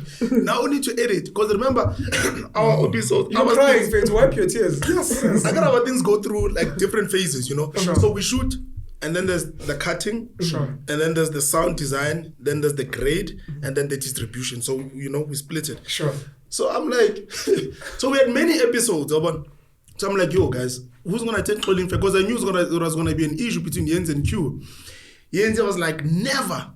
I don't want that episode. Why would I cut someone who does that? I'm like, but wait, Yenzi, this is a human. Sure. Just cut the episode. Please be Yeah, man, it professional. took us long to convince her. Yeah. She didn't want to. No, we have to Yes, convince her sir. because she's dropping She didn't want bombs. to. No, she like Yeah, no. we like I she's will dropping not. moral bomb issues. knowledge. Yeah, and then- moral issues. Hectic. She didn't, you know. And Would we you forced- like us to bring more guests like that? If they're not gonna talk about sex, Why not? they can talk about sex, but like, it doesn't have to be like, my sex, what. But you were what. just starstruck when Knowledge. she was here because you're a fan. You were like, yes, sis. I'm not a fan. You are only fan. I'm only fan. Yeah, I'm an only fan. But you enjoyed that episode though, Q though. I enjoyed one like Someone was saying the looking at cameraman, her. Gomotso. No, The cameraman was sitting behind this lady, must have been. No, she was sitting here. Yeah. Someone was like, yes, sis, whoever the cameraman sitting behind is having the best time. I won't lie, that cameraman did comment like, hey man, you know. Yeah. And if you see the shooting style of that episode, It was different. There was a lot of close-ups. So it's a different Yeah, episode. that The close-up guy was- was shooting her like the camera on this side. Bro. That guy did a lot of close-up because I remember in edit there was a complaint that In which side? Sorry. This side. I don't have like this We side. won't mention I any didn't have, names, like, a sorry. brief. Just officially. So there was a complaint in post. He said, but wait guys, even the white short is tight. Like what's going Why on? is back everything there? tight So here? everything was just more close-ups. Not just her dress. Everything is tight. Shorts. Yeah, but anyway. That's cute. Thank you, Q. No, I think Yeah, we're Q, good. thank you. But it was Thank a you so very much, bro. interesting guest, man. Well done on that, bro. No, he went to a place that I wasn't expecting, and I really appreciated. Yeah. The skater boy thing was really dope, and yeah, the points about kids and yeah, Yeah, because those are the conversations we need to have. The one thing we're doing wrong, specifically Can I us say this parents thing on in the camera? suburb, So that was also cute. even if when I'm Okay. not any like I guess I Tell us. but Debs need to do this one. But Debs need to. We need Trouble Media House Academy for the kids from the hood. You know, kids like me that they need opportunity. Okay. They can, you know, try to come and see if this thing can work for them, you know, and if they can love it, you know. If it doesn't work for them, they can go and try somewhere else. But like a Trouble Media House Academy is needed. This is for you. Yeah. This is something that you're like, I wish I had this when I was young. Yeah. That's why you want it to be done. This is me. Because even the time I come here, go travel, my life was a mess. You know, because I have anxiety, you know, and I'm on I was on pills, and I stopped them, 2019, and then I was too. I guess I can't wait another life, you know. So I was trying to cope without taking drugs, you know. It was a mess. Don't say drugs, Baba. Pills. Anxiety pills. Yeah, anxiety pills. So it came, and that time it was like, you know what, I'm gonna be there doing what people thinks that like I'm dope, because people are thinking like, I don't know how she's and that time because I met with Ricky, and then Ricky liked the style of how I shoot. That time I was like, I'm just shooting, you know. And then he put me on his camp. I'm one of these kids that are like, he's trying to make sure go to every time I hlangana lane. It's like, you, hey my boy, you still doing it? Like, yeah, we moving, you know, we operating, like, yeah, you know. So he met Kieran. Yeah, Kieran. Hey, I was having lots of problems because that time I still have my mentality. I want like asi mentality too. Like, I'll come here, not really prepared. You know, just doing it. You know, I was not preparing staff, media managing. I didn't know those things. Like, I need to make sure but everything is in order. You know, I was just doing stuff for the sake of doing it, but because it was encouraging, like, yo, your shit is dope, Q. You need to make sure you're in order. You need to write down. You need to read books. I love reading, but like I don't read I love reading science book. That's me, because I read when I want to know something. I need to solve a problem. I'm not that. I'll take a book and I start reading. I will read because I want to solve something.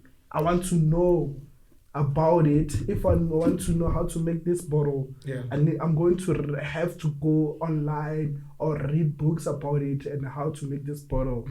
I want compare like so, and I just like, yo, my life was like out here go kasi, like yo, kasi means I still like out here go kasi, you understand? But like I had to change my ways, and then that 6 months, of course, they make it and then brothers come, and now I had to you know, understand and then I'm say like Kiran and brothers, I'm so like, yeah, so, you know, and that chance, I wish I had it like immediately when I'm done with matric, you know, because I didn't want to have, because that gap, you know, because there's kids that are like smart kids, smart, and have these kids that have energy. That time I had energy, like crazy energy, because things I was shooting back then, they're even doper than what I'm doing now. Because there's kids from high school that are sick.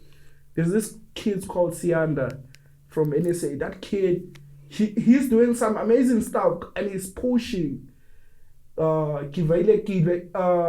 on Friday. Kivailele and Aladuma phone from Mama Kosa is giving him like a suit for matric dance because there's some stuff he's trying to put him on the internship and whatever. So when he gets there, one bones are everything, how waiter and stuff. So that kid is like, like the pictures that he's shooting, legendary picture of Ricky, Benna Boy, all these amazing people, you know, that inspires me. It's not about celebrity. That inspires him to push to do what he loves because he loves photography, you know. So sorry? Yeah, if like Sienna like now. Sienna's from NSA. No, he's not previously disadvantaged. NSA art school. He was on set on Senkatele. Yeah, he came through. But me, I don't buy the Sianda one. Nah, he's privileged. He can get access to the things. If we have to open an academy, it has to be for kids that don't have this opportunity. No, but there's like, okay, I understand his privilege to be go NSA. But like, there's things because me like all these kids that I know, privileged kids and kids that are not privileged. He's privileged about certain things. He has access of Casper, which is privilege. He can call Casper anytime. He can call anybody. But what I'm saying is, let me say like now to edit, because like he wants to know how to edit stuff. There's some things like he had to understand Premiere Pro. How does it work? Okay. Yeah, there's some areas whereby he's not privileged. Okay. He would have to, because he's a humble kid. He would like come here. If he doesn't like something, he would tell like, yeah, this one it doesn't work for me. Okay. But like because we're gonna have like editing department, shooting department. Okay, I get you. So other departments, that's why it's like, yeah, I'm gonna be, even if I'm not getting paid, I want to make sure that like, I get you. Yeah. You know, they're definitely not gonna get paid. You know, you know the thing about this tribal academy that I hear. Dude, I think it's dope. I think it's a dope idea. You know what worries me though, homie? I've seen the amount of energy that it takes to get somebody from a queue to a queue. You know what I mean? From a Boitumelo to from a Boitumelo to I saw the amount of energy that it took from you. And I also know that a lot of these kids, when they think about this industry, this game that we're in, they think of the wrong part of it. So they think of it as play. Like, they don't think of it as a profession. They don't think of it as a craft that you're trying to get ill at. They misunderstand what it is that we do. They think it's a party. So I just worry about how are you going to do that? How are you going to, A, not waste your fucking time, and B, make sure that the people that we get in are really people that fucks with it. Because you know, and we all know here that we spend time in this industry and you meet people that are doing this thing and they're not about it. That's the only thing that worries me. So if we can just figure that out, but everyone's been speaking about this tribal academy. It's a dope idea. Like, I don't know what we do, but there's something that, there's something. I don't know what it is, but a lot of people. Yenzi speaks about it every time. I guess there is a thing of finding people and refining them that we are constantly doing every single That's your year. obsession. Yeah. You are obsessed with that, right? Yeah, no, I'm obsessed with making sure that someone comes in and they wanna be at their peak, and they just have to. But yeah, we have to. Yeah. Thank you, Q. Yeah. Are you done? Yeah, I'm done. Thanks a lot, bro. I want to finish my point and then speak on what Q was saying, and then Sizwe can come through. We've been filming for a while. Damn. What's the time now? It's 1:15. 2:46. Oh. In terms of running. It's what? time. It's wild. 20 minutes. 3 hours. 2:46. Make your point. Prince. My point was about us in suburbia, specifically black parents. The one thing is we're not allowing kids to be with each other. That thing about kids raising kids, and we always look down on it and say, see, why is a 12-year-old girl babysitting a baby? And you're like, those are skills that are being transferred and learned. And in the suburbs, we need to create these spaces where kids can just be with each other, not just at school. Yes, under supervision as far as possible, but kids do dope shit alone with tools and whatever. Yeah. If you guys are going to really do this Tribal Media Academy thing, just some request from my side. Gateway drug is getting everyone to commit, because I wanted to ask you this. Getting everyone to commit to having at least one protege mentee. So if Q wants an academy and he claims it's something that's special to him, he must go and find a kid that he's going to upskill. Yeah. Sizwe must do that. Gomotso must do that. You must do that. Let's say I must do that. So that becomes the starting point. Like you add Astra, Elon Musk. So if Q's like, I'm so passionate, you're like, okay, show me the 2 kids that you're currently teaching how to edit. You can't just expect me to build an academy. Because even if I build the academy, Q, you already know people that we can bring. That's the first thing. Okay. So start off that, bring a girl child to work, whatever. Everyone should be once a month, bring a kid from somewhere. Could be family, friends, to come through that's interested. Okay.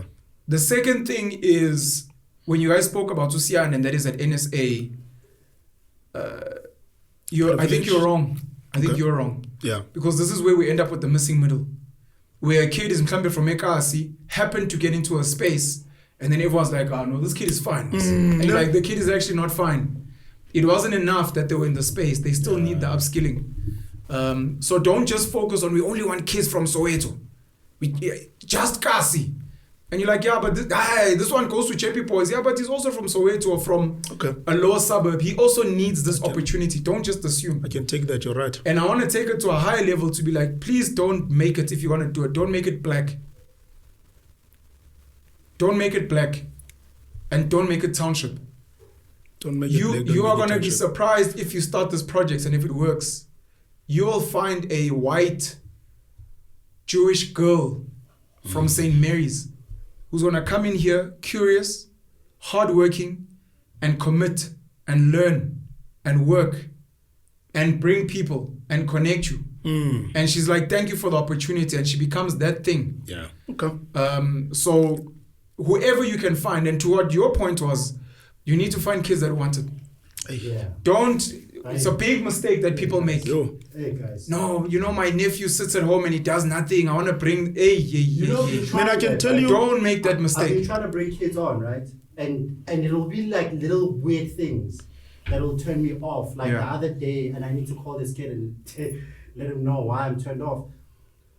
His pops drops him off here, right, in the morning.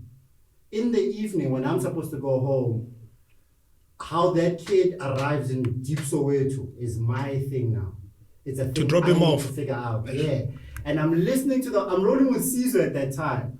And the kid is in the car. And he calls his dad. Dad was supposed to get an Uber for him. And I can hear the dad on speakerphone. So I know.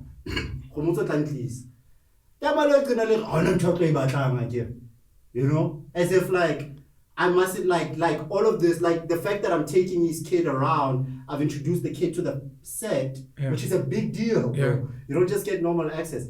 He still doesn't want to take responsibility for the kid, and the kid is now my thing. And I'm like, Did you listen to Israel on Podcast and Chill? The latest app. No, the first one. I think it was the first to do 1 million views. Yeah. Yeah, I remember. They're showing like a setting out of some shop. Do you remember your point? that you want to make now? Yes, I remember that. You can Okay. There's a point where Israel speaks about putting kids on in the acting space and the struggles that come with it. Part of it being that parents think you're just going to feed their kids. Yeah. You want to take them around. And then if ever the kid pops, now the parent jumps up and it's like, no, that's my kid. You can't. Yeah. That stuff is very off-putting when you're trying to help. But I think a certain type of people can only teach. I'll give you a simple example. Gomotso, Sizwe, these guys just came on our set. We were shooting Savannah Comic Choice Awards or something like that. 8 camera setup, like huge setups. You know, we used to do big setups for awards. You know, tough cameras, 8 cameras, and all. You know, and the amount of mistakes that these niggas did, even on our second shoot, our 10th shoot. Gomotso and Sizwe. Yeah, even Q himself. Yeah. 10th, even Yenzi, 10, 15 shoot, the amount of mistakes that were done, they would have given up on mistake number 2. If they were you. If they were me. I know exactly what you're saying. So, and I've seen the advantage, disadvantage. And I always speak to them, whoever they teach, they're like, so I'm like, no, but carry on. Because if I had that very same mentality, we wouldn't be in this room. But we have to start somewhere, right? That's what I'm saying. Gents must bring mentees. Yeah. Put them in a space. You might find that your mentee vibes with me. Sure. Then I'm like, can I take this kid off your hands? Because I actually vibe with this kid, and you're like, hey, fuck this kid, and it's like, bring them around. Because what did you see? Tell me what you saw. Let me see if I see the same thing, or maybe, fuck, kid loves English. You know what I would have, always, and you're like, I understand this lighting. You know what I would have done in Gomotso's shoes, me and Sizwe Dube? I was gonna drop him off that same day. I'm gonna be like, in fact, you know, you are privileged to be in this spot before he leaves the car. That's what I would have done. This is you with experience. Yes, that's what I would have done. Yes, with experience. Yes. Yeah. Okay. No, I think type of person, not experience. Even type before experience. Of person. Yeah. Even before experience. Yeah. Type of person. Yeah. I'm okay. like, look, you are here because of 1, 2, 3, 4, 5. It's not my job to drop you off. Like, it's literally not my job. If you want this thing, come through tomorrow, but I will not drop you off. Yeah. You decide what you want to do and leave him. This is where we teach each other.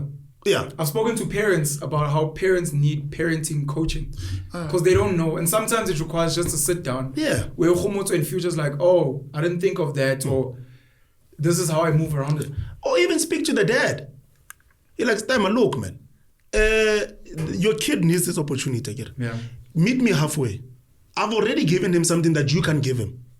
So for you not to expect me to do these things, that doesn't make sense. Whether he gets angry at you, he will decide. But you've given him a lesson.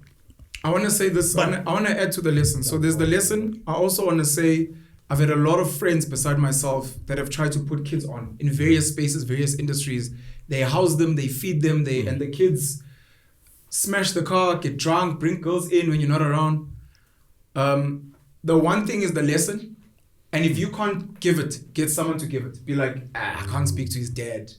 Please, can you speak to... So outsource that. That's why we hire HR to do the hiring and firing. So get someone to pass the lesson, number 1. Number 2, leave whoever disappointed you with this is what it will take for you to win my trust again. So that it's something they work towards. And if they don't work towards it, then it's like, it's not worth it.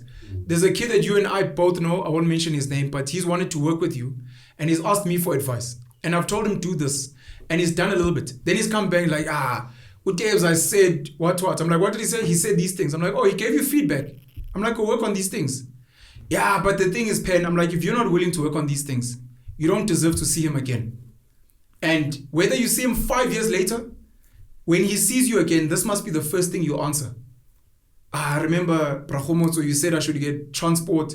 I've now got a motorbike. So I'm now ready. You're like, and then Gomotso now can be like, Ntwana was gone for so long. Then you're like, Ntwana, breathe. Take the lighty back. Ntwana went to go and work on those things because life is long. And we shouldn't write off people forever. You're right. But we should tell them, look, when you're ready, I don't think you're ready now.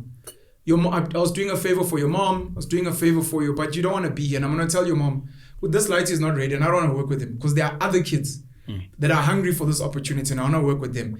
When your light is willing to stop crying and be like, but my mom wouldn't do this, then he can come back. Until then, I don't want him fucking around here. True. Sorry, Sizwe, please. Yeah, I agree. I agree. So protege. And the thing is, the thing is, this thing goes back to the whole thing of I think it really goes back to the type of individual, man. Some people genuinely forget how they went up. No, I understand what you're saying. Yeah, like, but everyone must teach. We have to. Even if your personality is shit. Yeah, no, because I'll tell you something weird. There are people that are dope teachers. They are flexible with personalities. Yeah. Then there are people that are shit teachers. They're assholes. There are kids in the class that are like, my favorite teacher was Teacher Dube. And you're like, that fucking cunt who used to swear and say misogynistic. Yeah. You're like, the day I need someone, that's the guy I'm gonna go to because he speaks to me. Yeah. Yes, I know the girls in class hated him and I know he was racist, but he was my favorite teacher. Hell yeah. And I at some point, one of the things I said was, everyone who finished tertiary, outside of military conscription, after matric, forced military training, everyone who's got a degree must go and teach at a high school level. Teach for 1 year, 2 years as a way to pay back to society. Yeah. There's going to be something that they learn about themselves, about managing people, which they're going to have to do in corporate anyways. And there's just something that happens in being forced to have to engage. Because now my thing is, I'm a very practical human being. If you're not teaching this kid, 10 years from now, you're like, the industry doesn't have assistants. There's no more guys who assist camera. I'm like, but hey, man, you got the opportunity from this guy. Now you must make a plan to give an opportunity to someone else. You can't 10 years from now like, but we don't have people who are assisting us. Hey, D.O.Ps are rare. We can only hire 10 guys. It's because the 10 decided not to groom other people. This is why parenting is the most challenging and most rewarding. Because unlike some kid, with your kids, you're fucked. So if that was Gomotso's son who's whining, mom said, he'd be like, fuck, I have to bring him back. And now I'm going to shout at him because I actually want him to win. Yeah. So you need to find, I think maybe this is the last point. Yeah. You need to have a vested interest in the success of that kid. Almost like, if this kid pops, I'm going to become rich. If this kid pops, it's going to save me money. Otherwise, it's going to be very quick for you to say no. Okay. With your own child, you're patient. Even though you're pissed, like, like, bro, it's your kid, calm down. When it's someone else's kid, you're like, fuck the kid, can go. So we need to have that mindset as well. And it challenges you to have to groom someone. You have to, man. You're like, this girl is pissing me off. She's coming with this woke. Us girls are not given a chance. Hey, shut up, just work. It's because it's a male toxic. Do you want to work here or not? Because we work long hours. We have to fucking eat shit like everyone else. We were initiated. Yeah. Do you want to be treated special? Maybe you're in the wrong industry. Go work in the beauty, hair, cosmetics. Because maybe this is not for you. The next girl who's like, Debs, look, we brought the guys and you're like, shit, this chick, bro, outworks the fuck out of everyone. I want this chick to win. Hell yeah. Sizwe Dube. We are initiated. If you may please to the audience introduce yourself, where you're from. So I was hearing a line of Dark Knight. Sorry about initiation. You can introduce yourself to the people, where you're from and what do you do at the Penuel show. Shout outs. But you've been here before, man. Yeah. Sizwe's been a guest. Yeah. But officially for this episode, for someone who's watching us for the first time. There's new people every day. Sizwe Dube. Guys, we have an international audience. Please add subtitles. You've seen those comments. Sorry, Sizwe. I'm sorry. No. Please speak however you want. Sure. Sizwe Dube. Ndofire. Ndofire is in Soweto? Yeah, Middlelands. Okay. Sure. What do you do at the Penuel show? Penuel show, siyaspanisana namajita. I'm on the other camera. That's usually shooting the guest. So you're not the D.O.P. or sometimes? It's a co thing. You know? I sense a lot of humility here with Q, Gomotso. No one wants to take ownership. Like, no, I'm head of. Everyone's like, no, we're collaborating. It's different because we're not on a formal set. So the hierarchy is not a set thing. You know what I mean? Because we are wanting to always do the best creative work, I can't be the guy because Gomotso might have an idea, right? And he must be able to take the lead on that. Do you think this is a better set than a formal one without the hierarchy? Because it feels like there's a sense of respect here of people's skills and being like, look, if you know better, by all means. Why this works here is because we know each other. Okay. But I don't think it's a thing. You need someone who's going to take accountability for everything. Okay. If it's a bigger set and strangers. Yeah, and if people don't know each other like that. I hear you. So you kind of need that structure and formality to say, okay, Debza is D.O.P. and Sizwe is the operator. Yeah. Pen is the assistant, right? He must then account for everything. But then we must also make sure that we achieve his vision. Okay. You know? So in time, if ever we grow, maybe what would be dope is rotating who's going to be the director of the day, and we let them learn as a skill to direct, and then everything that goes shit, we're like, bro, today It's you. the ball was dropped here, as a skill for when they go to other bigger. Yeah. Dope. Do you enjoy the work that we do? My brother really enjoyed our sit down. It's his Sure. favorite episode, sorry, to this day. Thank you. I enjoy what I do. It might not look like it, but Don't focus here, bro. I'm very excited today. you know what I'm Don't saying? worry about my face. This guy Yeah. here, but right now, I'm fucking excited. Bro. Internally, it's ganyo. You know? But yeah, I enjoy what I do. If I didn't, I wouldn't be here. I think What did you want to be when you left JP Boys? I love referencing your school because I love rugby and I love your school. I did not know what I wanted to be. What's your school? Sorry, Gomotso called us out last time. Shit, fuck, sorry. It's okay. Yeah, It what's was, the it was name an of the school? Afrikaans name. It's alright. Yeah, It was an tell us. Afrikaans school. Schoolman, Sneeman, Smart, General Smart. General Smart. General Smart High. General Shout out to Smart General Smart High. Too, we're tired of you guys shouting out your schools and not ours. Shout out to General Smart High. Sorry. Yeah, when what you do were you say? JP Boys, JP, what did you yes. think was going to happen with your life? No, like I left school not knowing what I was like going to maybe do for the rest of my life.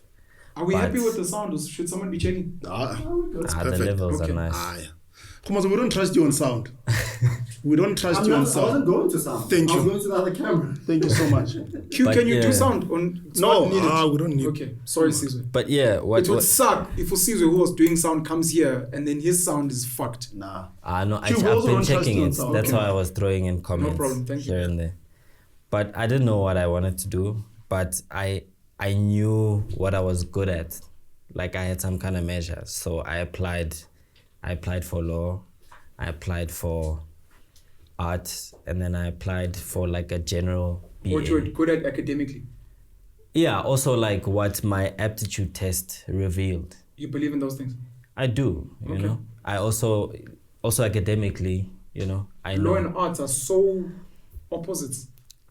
I have both. Okay. You know, I have the sort of the legal, not the legal, but I know how to structure arguments. I think that's left brain. Yeah, so I I have don't that know why in they me. call it that. Sorry, my apologies. It's a brain. No, I mean, because every time you say left, you think liberal, Sure. creative. When you Yeah. think right, you think conservative. Sure. But when it comes to the brain, it's the other way It's around. opposites, The left yeah. brain is the structured. Yeah. The right brain is the creative. Yeah, so I have both those things. So I applied for both. But then when I got into varsity, realized that, oh shit, my maturity in terms of studying wasn't there. So I dropped out. Of law. No, I Dropped out of varsity. so I applied right for Law and law art. and then fine art and then Shout the out to your general parents BA. for allowing you to apply for fine arts. Yeah, but then decided I was gonna do a general BA degree. Okay. I was like, I'm not too sure about this law thing and the art thing. Art, okay, didn't do it because it's expensive, Okay. you know. So went for the general BA course. Are you dope with the creation? Yeah, Pen, paint, sculpt. yeah, I did visual art at school. Yeah. Yeah, But so what are you dope at? Like, what's your thing? I can draw really well. I can paint really well as well. Yes. You know, so I didn't know this. I'm learning something new today. sure, it's one of those things that I don't get to do anymore. We need to talk about these things. People need to know we're fucking dope. Yeah. Because So- people are going to see you and just assume, oh no, this guy is good because you're like, the guy actually has skills that are hidden that you don't know. Sure. Yeah, and then I did that BA. Was doing okay, man. Where were you but studying? At UJ. Okay. Oh, Was doing okay, but I realized that I wasn't keen to go to class. So that for me became a concern. fine arts is father. Yeah. They at Bunting Road. Yeah. Nkunz Madanga, there was a guy of mine who studied art there at UJ. I think he's overseas now as a model. Sure. Hade, please continue. Yeah, but anyway, dropped out. But in the process of dropping out, I stumbled across like a viewing. They were viewing films in like a lecture room at UJ. Just sat at the back, and then after that movie, they did like some kind of analysis. I could relate to that because in high school, we used to analyze artworks and write essays for that. So then I related with that thing, right? But then also what turned me off was that UJ was predominantly theory. So then I made it a point to find this girl that would give me a lot more of my practical sort of side, because I also have that side. I know how to work with my hands.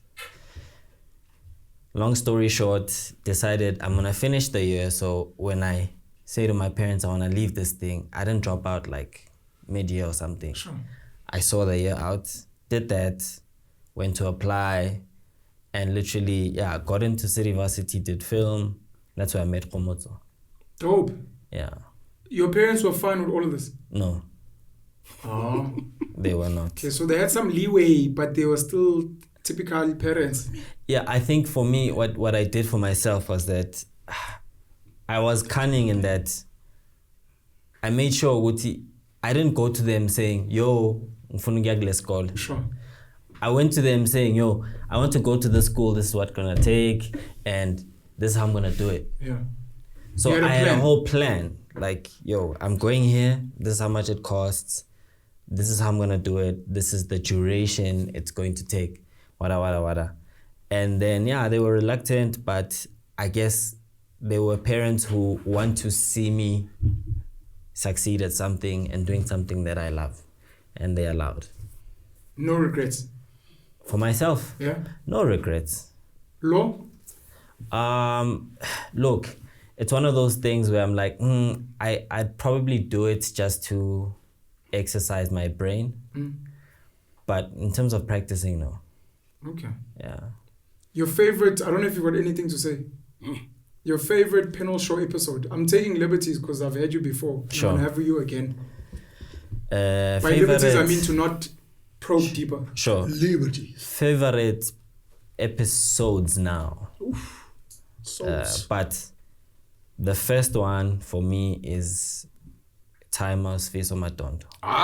You know, that one for me is a classic one.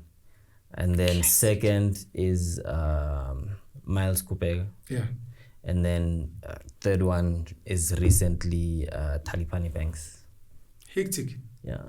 It's interesting. The episodes you guys reference are not the most watched, Yeah. which is interesting. Like, you're not saying Vusi Tembewayo, Dr. Uma Ifatunde, Rutendo. Of which Rutendo's nice with it. You've loved Rutendo's episodes. Yeah, but yeah. Why those three? Why Madondo? Talipani, Q touched on Talipani as well, and the other one was Miles. Which Gomotso spoke about. For me, it's just the level of familiarity they have. Okay. It's like, I guess it's the thing that Gomotso also said about his favorite episode being Miles. For me, it's like how unassuming they are, but also like just getting to know how brilliant these people are at what they do, yet they are just people. Yeah. Like, that is always just striking for me. It's like, whoa, you know? Yeah. It makes you feel like things are possible. Yeah. Exactly. It makes you feel like you can be like an exceptional human being. Yeah. Just being a human being. They've got this thing Just of being brute. yourself. They've got this thing of brute force. If you look at all of them, they've Sure. got this thing of brute force of no matter what, I'm gonna make it. Yeah. If you look at all three of them, they've got this thing of, if there's an edge, I wanna know something, and I'll It's a do whatever tenacity. it takes to get to that thing. Whereas the other ones, the celeb ones, we know that they're celebs, they're this thing, but there's something dope about an ordinary human being who's like, whatever it takes, I'll make it. Miles' story is like, it's incredible. It's insane. We actually don't tell our stories. No. We say it as a line. We need more African stories, but we don't know what we're saying. I'm saying this because, I invite people on the platform. I've had people who haven't been on platforms like this, and they tell their stories, and a lot of them are nervous. And I remember speaking to to Joshua Rubin of the Wide Awake podcast. And he was saying one of the things that's different in America is when you meet people, they've been on so many podcasts, they've done so many interviews, they are almost trained. And a lot of our people are not trained to tell their stories. And especially if you have a skill, it's almost like the teaching thing now. Learn how to teach, whether you suck or not, but it's also like learn how to sell yourself. Learn how to go to a platform and be like, look, I'll tell you what I do. But because we've been trained, we also know that we must have like 3 dope stories about our lives to bring. I don't know if Q was away, he was going to tell us the things he was going to tell us. So you try and suck those out. But for other people, they have those things in the back pocket. Yeah. I went down when I was 5. Now you're engaging people. Yeah, it's various. When I was 5, and the guy builds up to a story of how today he runs the biggest IT company in the world. Yeah. And he links it. And when you hear it, it sounds amazing. Yeah. In America, they are trained to do that. And what I've learned with podcasting, I'm thinking even the story Gomotso was saying about this guy who goes into rainforests to find tribes. You need to learn how to, even if you're doing the most mundane thing, when you're given a chance to tell a story, don't make it mundane. We know it's mundane, or you know it's mundane, we don't need to hear editing. We sit and then we go for hours. You want to tell something cool, like there's this one time, John, we were fucking around with editing and we just couldn't get the sound. So we went to this company and that company, and we had to fucking put money together. Yeah. And we realized, I want to do it live, but and you're like, that becomes a dope story of a mundane topic. For sure. So it's something we need to learn, and maybe at some point we need to train the audience, or the audience learns. Yeah. So that when someone is invited to a place, number one, be yourself. That is always a superpower. Yeah. But outside of being yourself, you're going to a job interview. They're going to ask you, where do you see yourself in 5 years? Yeah. Have a dope answer for that. I'm going to spend 1.5 hours being myself, and I'm going to train 15 minutes to be like, I'm going to copy, I'm going to copy certain stories, even if they're not yours. So that if the 1.5 hours people don't like who I authentically am, then at least they like these stories. Because I know these stories, they hit. Yeah. You know what I mean? there's something about, even that first guy, man, My brother loved your episode because he's like, I felt like I was listening to our conversation. Sure. Sizwe felt like someone I knew. The things he was talking about, I'm like, I would sit with Penuel no Sizwe, and be like, let me listen to these O's chat. Sure. One of the things that appeal to people about Usfiso Madondo is, because Usfiso akasubaba, ubuti, but he's in that bracket of buti baba. Sure. But when people speak about him, they call him like Ubab Madondo. Yes. He came through arguably like Umsholozi, where he's coming to, no man, I know we time are like this. No, pen, how's you child fun? And you're like, no, Baba Kuluma. We're here for you. Take us wherever you want to take us, even if you're lying. Hey, and you're like, yeah, we're going here. Sure. So people like it could be relatable to self. It could be relatable to, this guy reminds me of my uncle. The drunk uncle that people talk about. You want to interview those guys, but you on a podcast. Sure.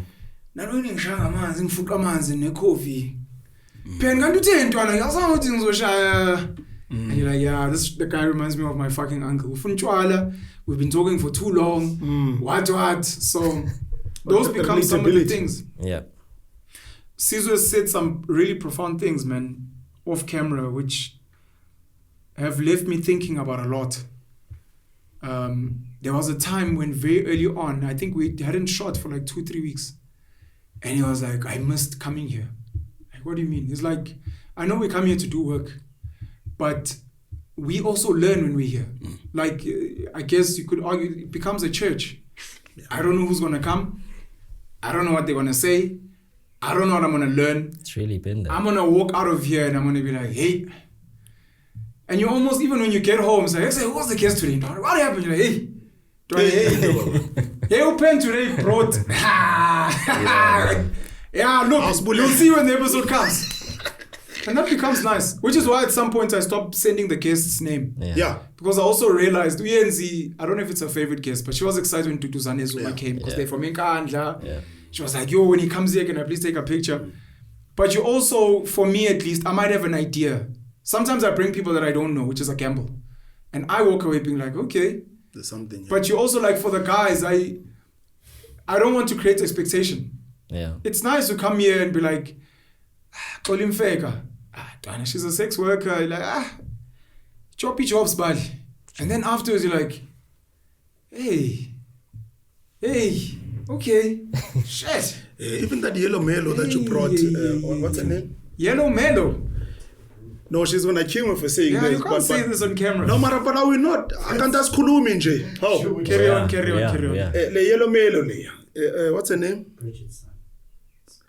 Bridget. We've never brought a Bridget here, man. Is it We've never brought a Bridget here. Miranda. Yeah? Miranda. the Christian lady? No. Christian lady, yes. That yellow Melo that said if I she had to. yellow Melo, homie. I forgot her name. That's what I'm saying. Yellow Melo. Miranda, we've had Bianca, we've had Mandy. Or the lady who was brought up in a polygamous home. Yeah. Smash. Smash. No. Is that who we talk? Who? Yeah. Q, calm down. Q. And I knew this was Please gonna. calm down. Smartest app was dope, man. Yeah. Yeah, it was a thing. It for me too. Sorry. For real. Yeah, it was a dope app. It was dope. And the upbringing. You know what's the thing about Season people? Pof Walsh. I want to see just comment on this one. Oh, sorry. Oh yeah, I because thought you were saying Season Pof Walsh is because also a yellow Melo. We did have issues Season Pof technically Walsh as is well. also a yellow Melo. And I'm not speaking about him. But he's also a yellow Melo. Where I grew up, we don't associate that word with men. Oh. Yeah, Hadi. so I'm saying, what's her name? Smash it. There was also technical issues there with Swati's episode. They weren't technical issues. Camera angles were tight. Man, I don't know where Sizwe was. Camera was shaking.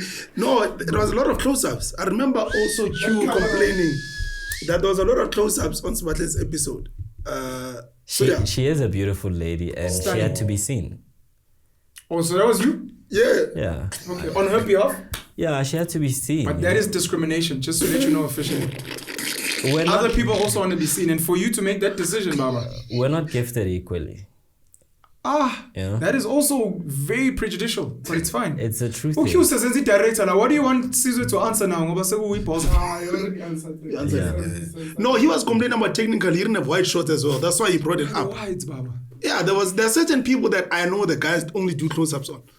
This is what I was saying to Gomotso, that you want to bring someone here, and then you're like, my makeup routine, and on Instagram, and when I get likes, and then you're like, yeah, we know.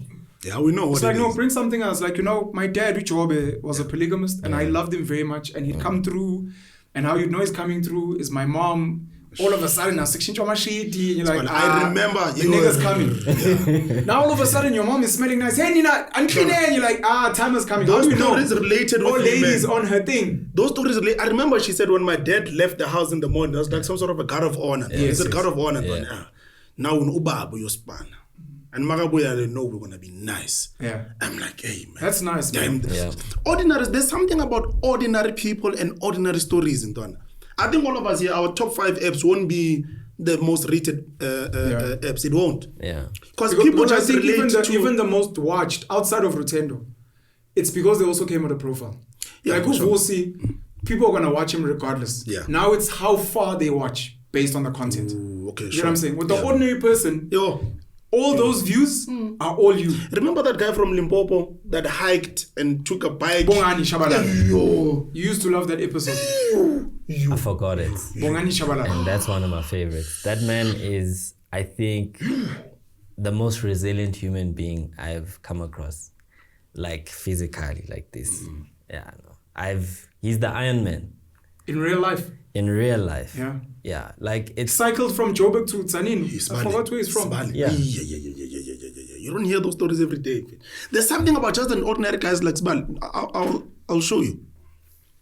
He submitted his, was it for his dog shed or something? Yeah. Or for him getting to varsity. He took No, he was pictures getting of, into varsity because his marks were shit. and he Yeah. took pictures of the things that he has done. Which is good at. I'm like, good at running. what? Let me at least sell this. Miles telling us that no, for me to get into, was it ESCOM or something, he automated an email every single day to get into the Microsoft. Microsoft, Yeah. an automated email.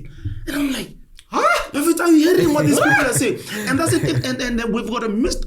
One of the things that makes me angry about the hood is the fact that people don't want knowledge. The issue that we're facing in society is that people don't watch alternative conversations. So the guys in the hood, all 10 of them chilling in the corner, know only one thing. So there's no way to... This is why I was saying systems. So you'll chill na Machita one panel show, they won't. You need to make us in some way. Heck. Asita Mataven. Yeah. You speak to the tavern owners, which I will pay you to only play the panel show. And I'm gonna maybe just play clips because bazo complain about you stay but play those highlights where they're like Manjelo, and you're like, oh, yinle. I know any show you Sure. What were you jolly to Yeah. Let's say I okay, I show you're so right. You've caught them in their environment. And I think one of taxis is another space. No, you're so right. I think one of the issues, Nati middle class people, when you want to solve issues, you want to take people out of that environment. But you don't want to understand them in their own environment. You know, there was a campaign, I forgot the country. So when you look at the top 10 innovative ideas from agencies in the world, this thing always comes up. I forgot the country, man. These guys used to love soccer, but the abuse rate was high. Like GBV was insanely high. And some companies were like, look, man, we need to do this thing of GBV, man, because it's a serious issue, you know. Let's put some sort of a structure. This agency came up with one of the dopest idea ever. They said, look, these people love soccer. Men, I get it, they love soccer. Sure. So what we're going to do is that every 5 minutes, we must have a message of GBV. But within 8 years, GBV decreased. Yeah. Because domestic violence. Because domestic violence. Yeah, domestic. So domestic violence. Because now you found them in their sweet spot. So they were forced to read that message. Because they can't leave because they know the TV is going to be on again in 5 minutes. Yeah. And it decreased within a certain amount of years. So yeah, we really need to find people in those spaces. Because if someone telling us the convos that I hear, you're like, yeah. Imagine if a few people just thought like this, man. Just a few. We're changing society. We're changing it, man. So this thing of alternative, that's why I don't like podcasts or internet stuff being like mainstream media. We're becoming the same thing. Because I think the reason why this thing was earthed was because there was a problem there. Yeah. So when we become the problems, like what's the point of doing this thing? There's no point in doing podcasts and this alternative media. Because people need to be awakened, man. People need enlightenment. And I think what we do is enlightenment. Every single conversation, something's going to stick with you. Oh, I remember my point now. I'd lost it. There was a lady that she's just traveled overseas recently. She came back and she told me she was watching Diary of a CEO, Stephen Bartlett, on the plane. Sure. And she was saying it would be so dope if the Penuel show was there. Oof. One of the places we're dropping the ball, I'll take it upon myself, is we're actually still not a podcast yet. We're actually not on Spotify and all these other platforms, which is actually what a podcast is, an audio. Yeah. So we need to get there, number one, and then we need to work harder. I mean, something stupid like, you remember the piracy discs, some DVD? Sure. I don't know if people still use DVDs, but as an example, you pirate the Penuel show DVDs and you sell them for R5 on the streets. And you have people fucking watch this thing and buy it. If they buy it, if they don't, it's whatever. Because distribution is everything. Sure. I think in some of the spaces we're in. Oh, dude, imagine if we actually do that. We're like... But if it was playing in taxis, it's game over. If you play in taxis. If you were to sign a deal with Massive, I think it's called Massive. Massive Metro. Or is it Massive Metro is the radio. But this guy, he owns billboards apparently at taxi ranks. He was doing the screens inside taxis. And you bring that back. And I've said this before somewhere that I don't know why they're not issuing a license for a radio station that just does podcasts and takes the best clips or the best episodes from all the podcasts locally and globally and plays them throughout the day. Yeah. And you're just listening to that. And I think it just maybe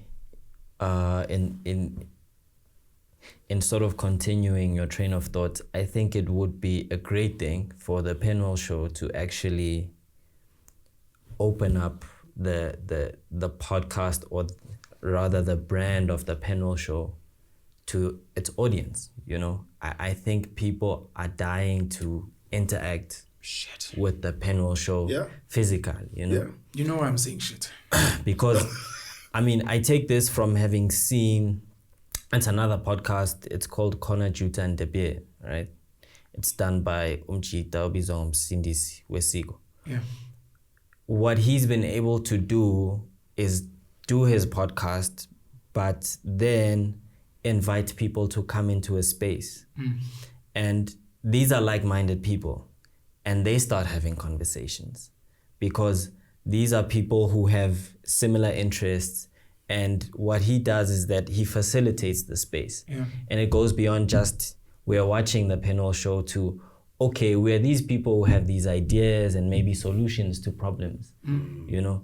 And we come into a space. Kona Juta and De Beer. Yeah, it's called nominated Kona there Juta. by the Spotify. DSTV Awards. Is it? Yeah, it's Nice. it's in the top 3. Nice. Yeah, Should actually check it out. Yeah. grand. No, the awards are cooked. Yeah, no, But for it's sure. fine. Yeah. Gerard, for But those who don't for- know, if they're quickest way of finding it. Sure. Yeah. We've spoken about this for months now. Yeah, the Debs has library been wanting idea. us. Debs has been wanting us to do, and my next guest. Yeah, David been wanting to Letterman. do. What I'm saying is, yeah, And we spoke about at some point putting chairs here and just chill. and just having 5 people, and then like the pre and post, maybe for extra members, invite some of the paying members, and then after I've done the sit down, then you have a post where they get to engage Yeah. with the guest and they There's ask, something about the guest, and then going full scale, yeah, which is what Debs wants, which is booking Joburg Theatre. and we People hit. buy tickets. I sit with. The most watched episode is Vusi. Yeah. Dude, I sit with Vusi Tembiwayo, and there are people in the audience. We laugh, we speak to the audience with a few mics, we manage it. It gets captured on screen, and then you send it out there. I think we even get a place and we say people must come in free. The first one, Mahala. Come through and check it out. Free. You're not going to pay. You're not going to do anything. Just come through and listen. No, there needs to be a barrier to entry. It doesn't have to be money, but it could be filling in a form. Yeah. You always want to get rid of D'Artagnan, riffraff. so- Riffraff is a problem. And if it's not a money thing, you want to be like, complete this form.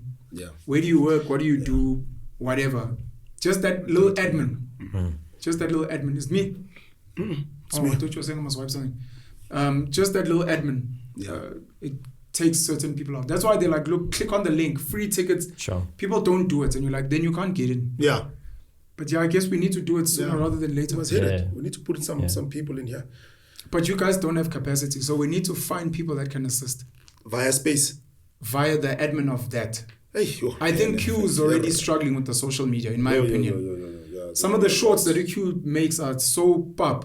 And then you see other people on TikTok, same episode, taking out some dope shorts. Yeah. So, We like, need to, yeah, there's a lot of this is where stuff. maybe the proteges and the mentees would come in. That some of the kids are going to come in while Q's working, they manage the TikTok and we start them off with those type of basic things. Would you do the comments? Comment here on these things and let's build a network. True. But yeah, the big thing I've come to accept is this thing of empowering other podcasts. It's a no from me. Empowering And other that's just a podcasts. conversation. What do you mean? It means anyone who wants to work with us must come here and work on the Penuel show. Oh, okay, cool. Yeah, it's not like our TikTok is managed by what. No, you're here. Yeah. Later on, you can go and do your own thing. But for now, let's focus on this valuetainment and build it into something. Yeah. No, shout out. God damn. No closing remarks, sis. Gee whiz. From me. Yeah. Whether Penuel show, just your life, the work we do here. We have some of the dopest conversations in the kitchen that are not captured. I don't know how we want to capture those in time. Me Nanjing Ati stay black, you know. Ow. Stay black.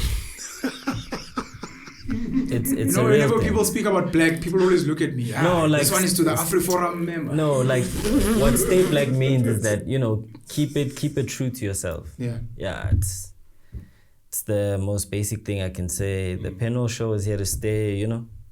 Do you manage yourself in the sense that you're in spaces where you can see people are acting or performing? Do you have to consciously be like, just be you, be you, be you? I think, yeah, I get that a lot of the time. No, do you have to work on it is my question, or is it natural? To be myself. Yeah. I don't know how to pretend. That's why I said if I didn't enjoy this work, I wouldn't be here. So you don't have to work at who you are. I do, of course. Like, I'm a human being who's evolving, you know? Yeah. I was completely different from this person. I mean, sure, parts of me remain, but this level maybe of composure, this level maybe of being also dependable on myself wasn't there, I think, 3 years ago. So I'm changing, I'm evolving, I'm learning, you know. But one thing it is for me, it's like gunzima to perform. That's why when a space for me becomes a space that needs me to sort of perform a certain thing or be a certain person, I quickly just adapt, you know. Ladies and gentlemen, Sizwe Dube. Stay black. Yeah, that again. Sure. Stay black. I'm more Musi Maimani, non-racialism, more colored babies. Sure. More Trevor Noahs and Drakes and Elisha Mkizes. And she's not colored, Peltusi. I know, shout out. Shoma Josi's. Yeah, 2 Peltusi is not colored. She's a black Zulu lady that's just light skinned. Dope. Shoma Josi is colored. So hot. But yeah. Okay. Shutting it down. We've been talking forever. I think I'm tired. This is the longest. Buffet tomorrow, we need to get to dating Buffet. Russian and chips Buffet tomorrow. No stress. You know the thing about having a co-host is it feels like you're cheating. What do you mean? Yeah. You know when it's me and a guest, like when you left with Q, I could feel it. Yeah. It's just me and Q. So once Q stops, Yeah. it's me now. When you have a co-host, at any time you can throw. Can hit Yeah. It makes life much easier. with a co-host. Yeah. Oh. And it immediately makes it more informal. Immediately. Because when it's just me and you, it's very confrontational. Once there's another person, you even have an excuse to look around. Yeah, this table thing worked, yeah? The bigger table thing Yeah. was. Well done. Shout out to whoever came up with this. So, bro, that was going to be your co-host now. Luto. Fuck that. No. This is the Penuel show, boy. God damn, Once dude. I bring random people here, they become more famous than me. Now people are like, hey, man, I prefer Debza because he's more. Hey, fuck that, man. Yeah, I think This it is hit- why we don't I- like I- competition. I think it hit him, man. You know, like, that nigga's cool. This man. is why we don't like competition. Yeah, what? Because all of a sudden now, this guy is coming to steal your shine. So what want Fuck you that. then, People man, must damn only deal coward. with my face. You see, what want god damn, man. I think people like this nigga, man. You know what I'm saying, man? Shit. But I don't wanna be every day. No. Unless we're forced, we don't have guests. Sorry, your closing remarks to the audience as we shut down. Because I think we need to close it officially. No, I don't know what are my closing remarks. I'm just sad. You started off with speaking about Tembisa in the hood. I'm just sad. We spoke about systems. I'm just sad about We people spoke who about want. the academy. I don't know what I want to say, but I don't know. I don't have closing remarks. I'm just sad about people who don't want self-improvement. It's a sad thing. Yeah. It's pop that you want to exist and not want to improve, man. You want to stay in one constant way of thinking for the rest of your life. It's just a sad thing, man. And I see it mostly with our people because I'm mostly within our people. And they are the ones that seem to, they're just okay, man. I will not leave Tembisa. I'm going to be like this. I will not change. I will not hear anyone's opinion. I don't want alternative anything. It's just said that people actually think like that. And Both they wanna be systems like of self-improvement. Yeah. When you work in corporate, most big corporates, they constantly churn out training things that you have to do. Yeah. They whack, they're useless, but they kind of forcing you to be top of. So I guess even here, Aye. I'm trying to think of where this was. Oh, Mid-Mac Motors, Bobby Petkoff. They have, once a month, they have a book club within the car dealership. So they have one book that everyone must read. Then everyone has to say what they learned from the book, what they took from it. I can imagine something as stupid as you have a list of 50 amazing movies. And you're like, in my team, I want us to get closer to each other. And for us to do that, we must all watch the same movies over time so that when we reference The Dark Knight, Christopher Nolan, like we've seen that together. So we have something in I think it's common. going to be hard to implement. And I'll tell you what, I've seen it with, should I mention people who work at Tribal? Generally with people who work. Yeah. Even in meetings or whatever. It's hard for people just chilling. Let's say you're the production manager or the executive producer, or you're in a position of management. If you yourself don't want to consume stuff that makes you better at what you do, if the boss comes in not wanting you guys to learn something new, it's hard, man. But this is why you build Shit. systems. Systems are stronger than people. A system, for people that don't know, is a list of things that need to be done on a Irrelevant periodic. of what? All a system is actually, it's actually a piece of paper with, you guys in the bathrooms here have put something about flushing and cleaning. That is a system. Yeah. So everyone that comes in, you're like, say Baba. And then there must be accountability. Someone must then follow up. Did you guys do this thing? Did you tick it off? Yeah. And then whether you like it or not, it shouldn't matter whether we like it or not. It's because you already know that this thing is beneficial. Yeah. So it's like, we're doing the movie night thing. Can we not bunk? No. It's something that we do here. That's why when they interview, they're like, are you going to fit in our culture? Because part of the things we do are these things. Yeah. Are you into movies? Do you like going out on weekends? And if you're not into, you're not going to last here. Yeah. Because we do that. Because you know, when people go away on getaways, when people go on a boat trip, when they, you know, they come back better. You know, even though they were fighting, and they come back and you're like, what was your best thing? Antoine, there was that boat trip. You were the guy at the beginning, like, I don't know about it. But you're the guy, and I was like, I can't wait for our next. Cool. Anyways, guys, the Penuel show, trying out a new format. I don't know if this is going to drop on a Monday or on another day. We'll see. And it's too long. It's very long. Is it too It's long? very long. No, it's very long. South Africans in particular are not ready for that Joe Rogan 3 hour. So we need to be Do you want to considerate. test it with this and see? We can drop it and see. You don't want to cut it in 3 parts? Now, the cutting doesn't work. Okay, let's That's see. the other thing I The know. whole 3 hours, yeah. What we could do, we can drop it and then I could try and market aspects of it at different times. And then the timestamps, obviously, which is something that I'm working on. Ukwezi is doing it. Yeah, the timestamps thing works because then people can be like, you can tell people, guys, just watch up to here and then please come back later. How do you do that?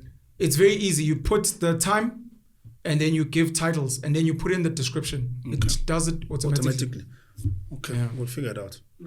Thank you guys for tuning in. Yeah. See you guys soon. Cheers.